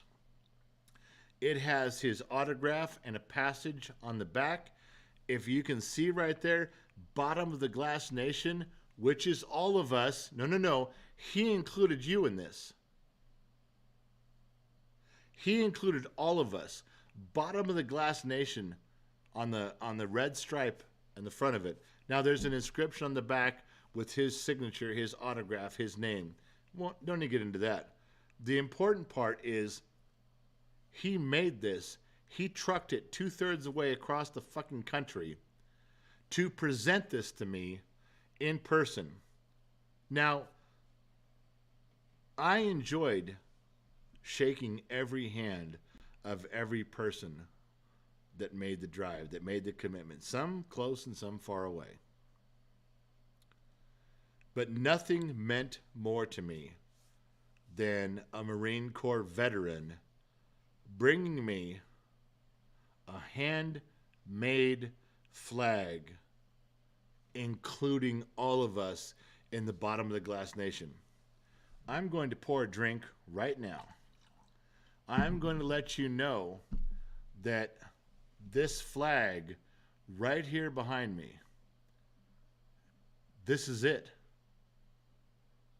This is the background. This is part of the background of Gen X Talks. This is part of the background of the Bottom of the Glass Nation. I'm here to tell you, what am I pointing at right here?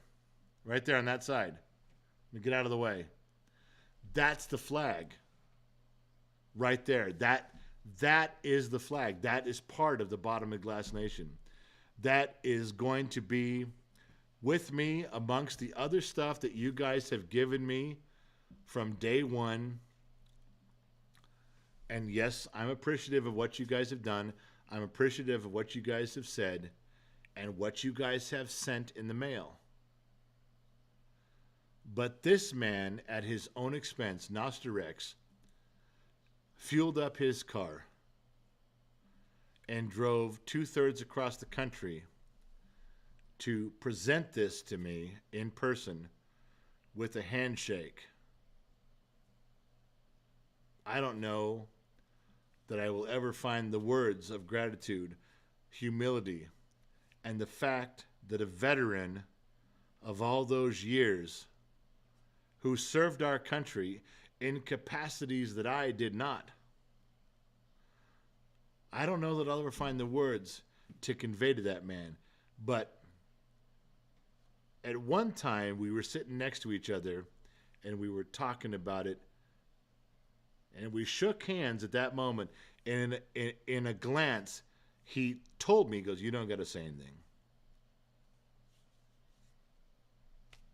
He already knew. Yeah, he already knew. You guys want to raise a glass with someone, you raise a glass with me right now to NosterX. A veteran who served our country, who served you, who served each and every one of us, to craft something with untold hours of his own labor, engraved and labeled, put it in the trunk of his car and drove it across the country just at the opportunity to present it to the Legion of X, to the Bottom of the Glass Nation. That isn't just mine. You think that's just mine? He did that for all of us. For every one of us, for the Legion of X, for all of the unsung extras out there. The Legion of X and the Bottom of the Glass Nation. You guys want to raise a glass to an American? You forget me. Yeah. It's to him. NosterX. My man. I'm going to drink this right now, as the rest of us are. Thank you, my friend. And if you ever need me for anything, you call me directly. You text me. You got my number. If you ever fall into a situation where you need me, I don't care what it is. I'll be there. I promise.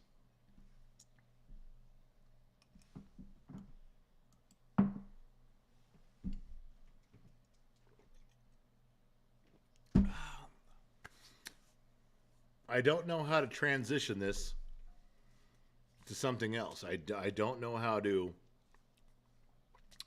segue this as a host normally would. I'm not Joe Rogan. But you all have to feel what I'm feeling and think what I'm thinking as we move on. you let that thought linger that that man had a commitment greater than words. He did. And we should all be so lucky to count him as a friend. Oh, I don't even know where to go. I should fucking end the program right there and say that's it. I should, but I'm not. I want to keep going here. We got some stuff. Hey, Gen Z kid, we'll go out and I'll buy you some food tonight. Okay. And he's staying. That's my boy.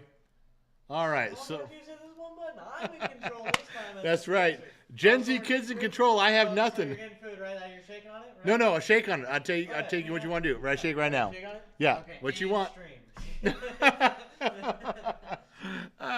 Gen Z kid can be a dick when he wants to.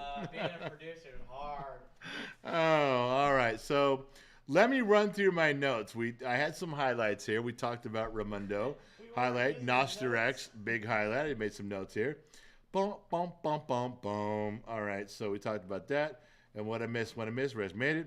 Who was there? All right. We got any more pictures of who was there? No, I think that's it. But let me check. So you're gonna see. Double check. Just see if something comes up. I don't want to miss anybody. We did have some because there's a mystery couple. Oh yeah. There Yeah, I fucked up on that one. I can't remember the names. They are. Art, thank you for subscribing, my man. Thank you, appreciate that. Hold on. Whoa. I'm throwing stuff around. Hold on. I know we're looking for. I think I I have them up, but I want to make them. I think I have a couple more picks, but the producer's in charge of that. Let me go to the bathroom when we talk about There was a tough one here because I had a. Where am I at? I had a. I'm terrible with names. I do apologize. Okay, on the screen right now is a man and woman.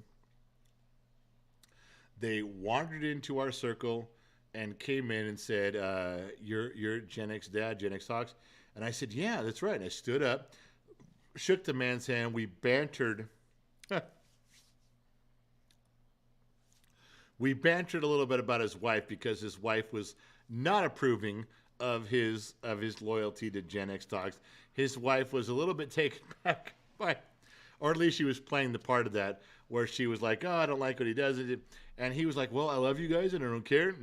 And I can't remember his name. I want to say that it was Larry. I know that's fucked up. I can't remember. And I asked Allie and she said, you didn't introduce me. So I fucked up there. But this man had some knowledge of Gen X Talks. It wasn't just like, oh, I was walking through the bar and I saw your thing. I looked up a video and I'm saying hi. No. I can't remember his name. This man had some stuff. Did anybody catch his name? Did anybody out there? 992 Bear. To the foot fund. General, you asked for a photo of Allie's foot. I didn't ask you for Allie's feet, Two Bear.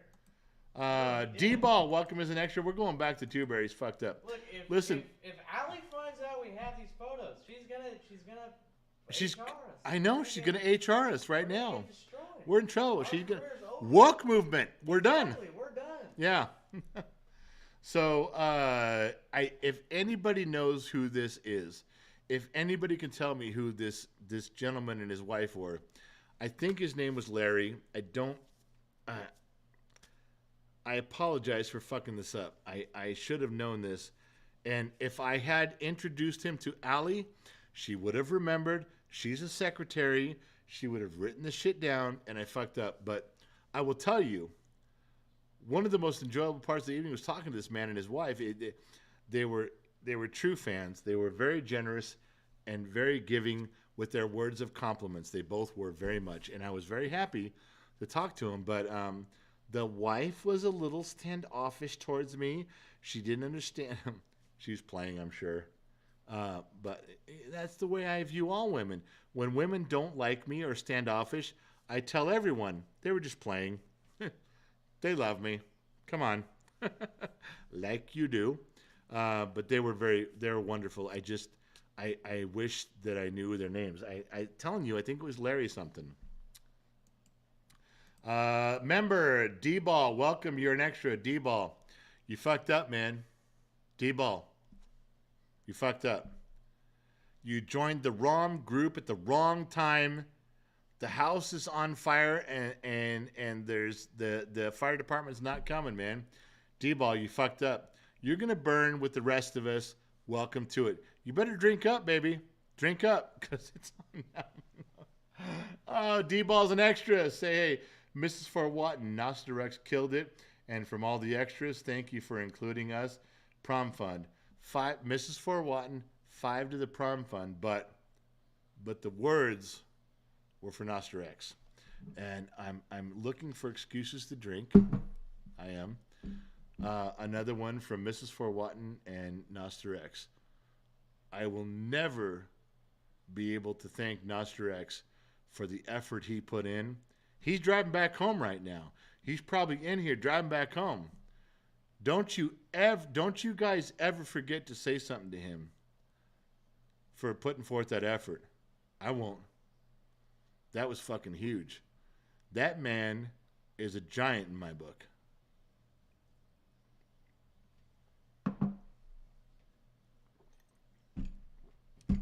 All right, let me see who I missed here. Hold on. What'd I miss? There was colors in there. No. We got that. Hold on, you guys. Hold on. There's a lot of stuff, so that means that Allie lost her battery because she's a bad person. Mr. For One, we got that one. Did I miss something else? Two Bear. Anthony said his name is Rob. It could be Two Bear, but he said his name that night was Anthony Tony, and that's where we went. No, hey. we're talking about the mystery couple. Oh, Anthony said the mystery couple was named Rob? Yeah. Well, I'm not sure I believe that. Coke, don't have my whiskey, but I'll drink my Modelo with you, General. Here's the whiskey fund. Hey, Coke just dropped off $5 to the whiskey fund.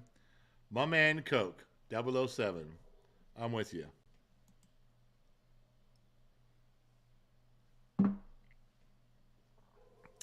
Nathan Carr's Professional. Welcome to the bottom of the glass nation. That's Nathan.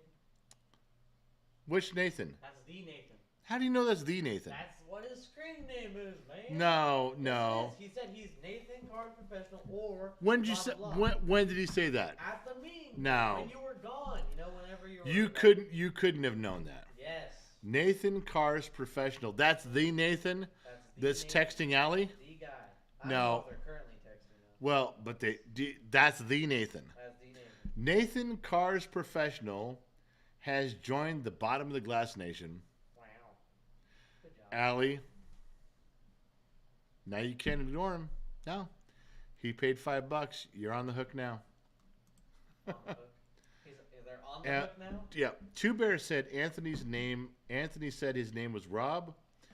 I don't know. Anthony, you and I were talking together when he showed up, and I was just as fucked up as you were. But Rob, I thought his name was Larry. I don't know where we're going with that. Let's move on. He might be right. All right. So, what the fuck was it with the story? I had a story to tell.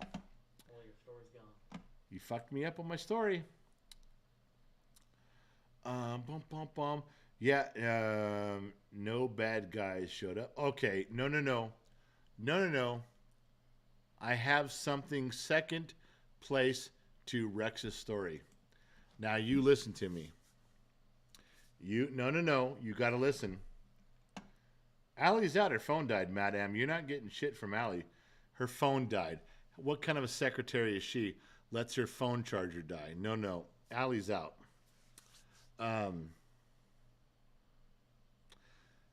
That night. Now, those of you who were there. Now, if you were there, listen up. If you were there, Tony, Two Bear never left my side. Two Bear didn't leave me fucking hanging ever. He was always there. Sergeant at Arms, Two Bear. But all of a sudden, this guy shows up. He's hammered. And he says, I just figured out where you were. This is his words. I was walking around Lucille's trying to find you. I was drinking. His words. I was heartbroken that I couldn't find you. Heartbroken.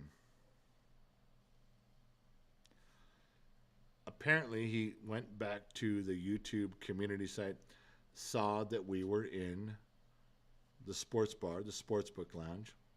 He made it over. His name's Angel. I'm assuming that's his name, Angel. I don't know what his screen name is in here. Angel sat down and participated in 25, 35, 40 minutes of conversation with the biggest smile of anybody in the room.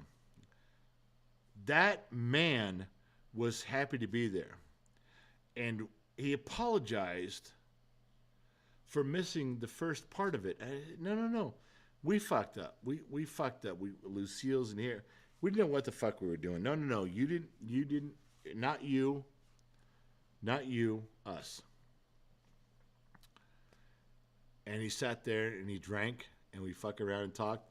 And I remember looking over to my left with him a ton, talking about some cool shit. Now, the impression he made. Now, a lot of you were there that night. You guys were there. You jabronis were there that night. But the man who left, leaving the biggest expression on his face, the biggest impression on me during an exit was Angel. When it was time for him to go, first of all, he apologized for being drunk, what you never have to do. But Angel leaned into me, shook my hand with two hands,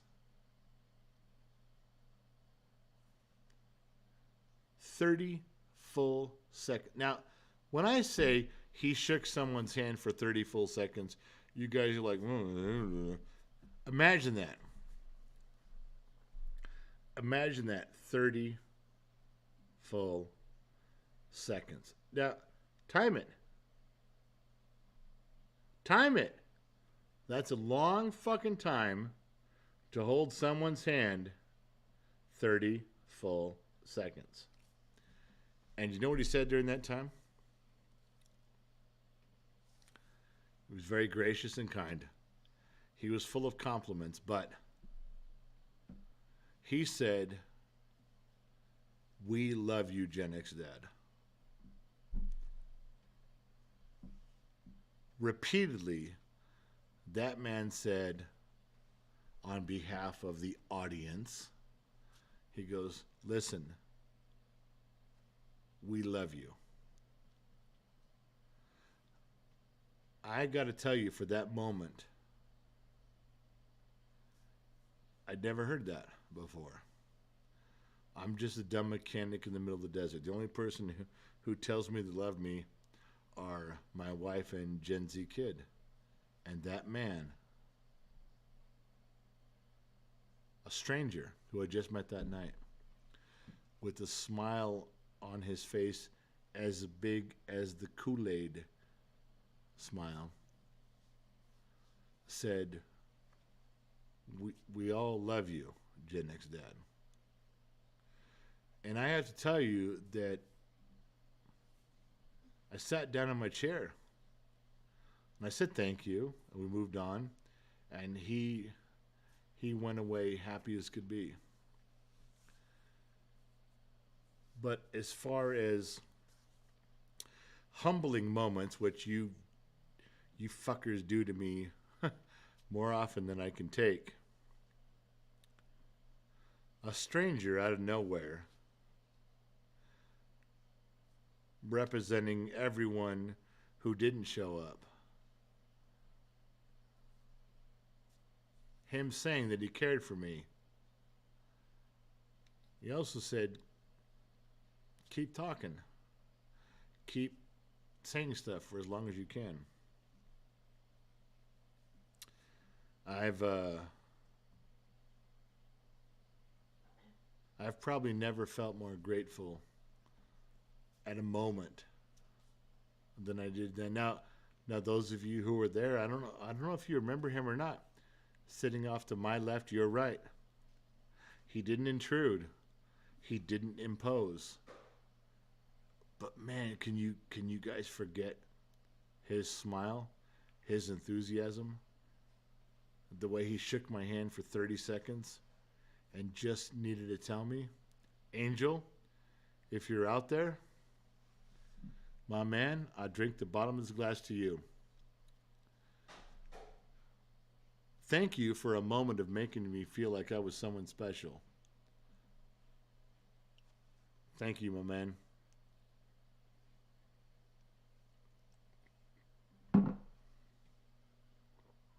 For Angel, no training wheels.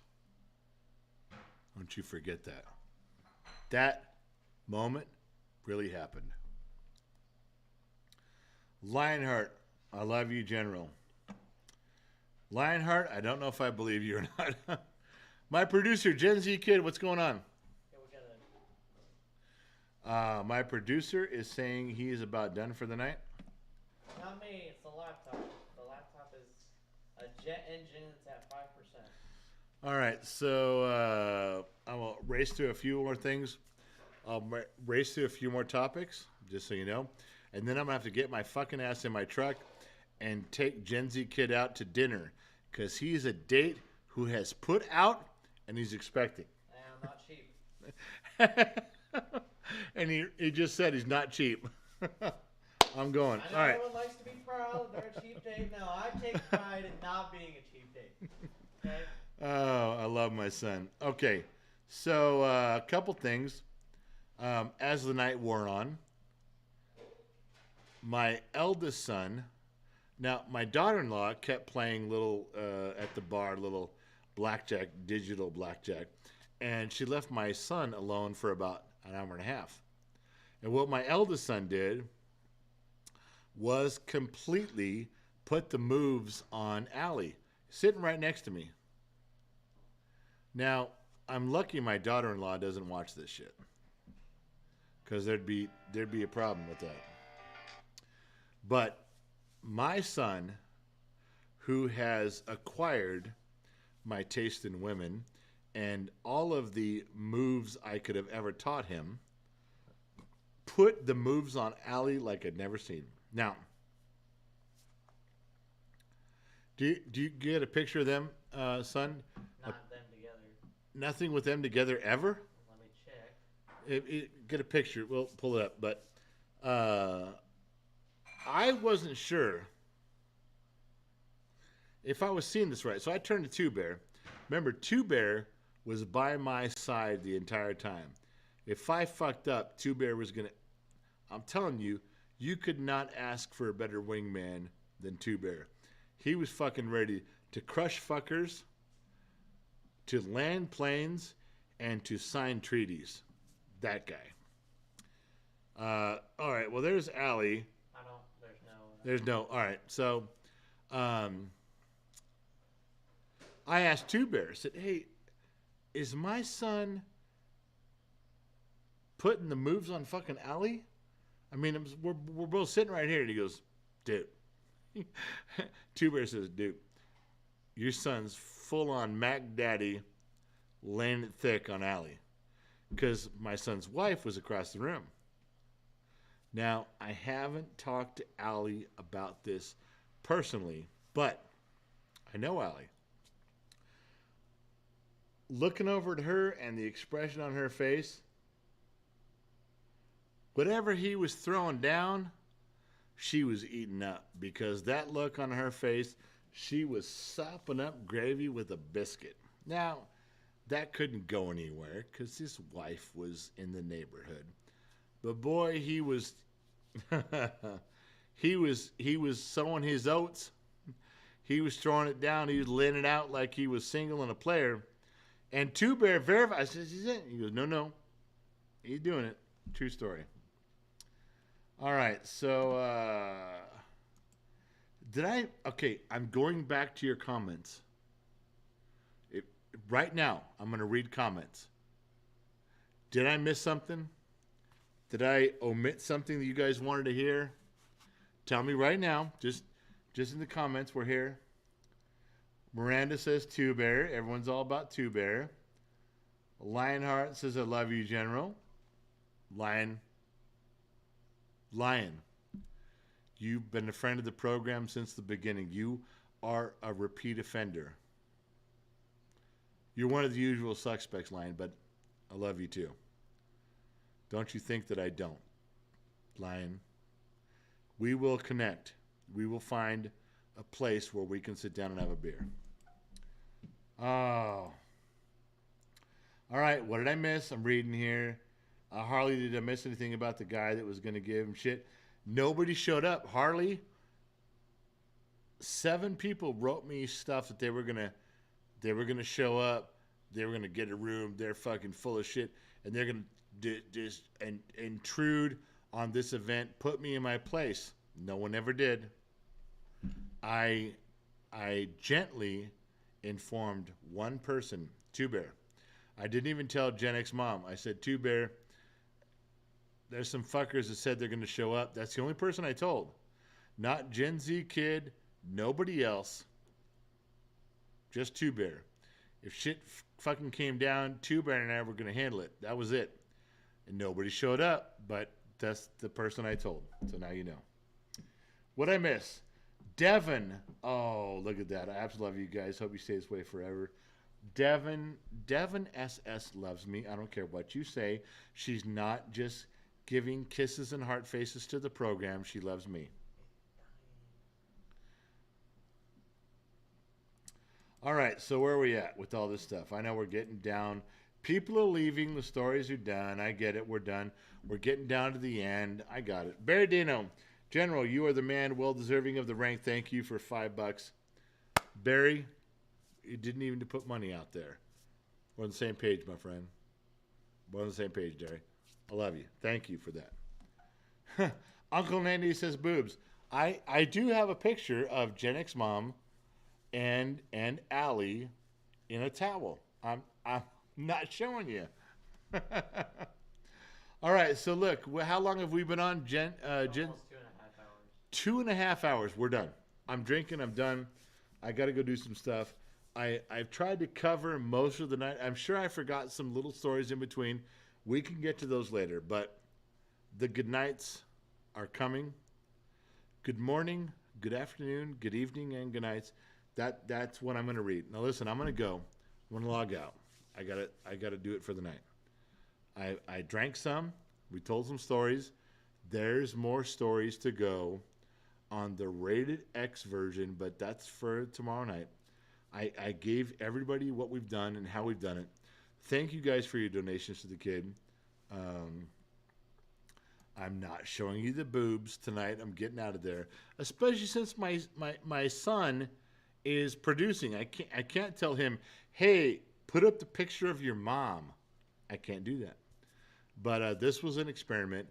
I got to tell you, Gen Z's kid idea about the live stream with the Streamlabs and the pictures and the stories, I got to tell you, he did great.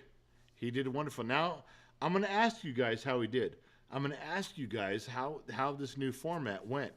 For those of you who've been part of it for a long time, you'll know. And he wants to hear it too. He wants some honest feedback. He did a good job tonight. But I'm going to go. So I'm going to pour one more drink. Here it is. From this bottle to this glass. From the island of misfit toys. From a bunch of extras that don't fit in anywhere. Who love America. Who think there is still right and wrong in the world. Not everything is a gray area. For the Legion of X. And you know which one of you are the Legion of X. We reside in the bottom of the glass nation. For all of you out there who have followed along and stood true to the flag, the Pledge of Allegiance, I will drink this last drink to you and sign off. To all of you, from all of us here at Gen X Talks, we will catch you on the flip side.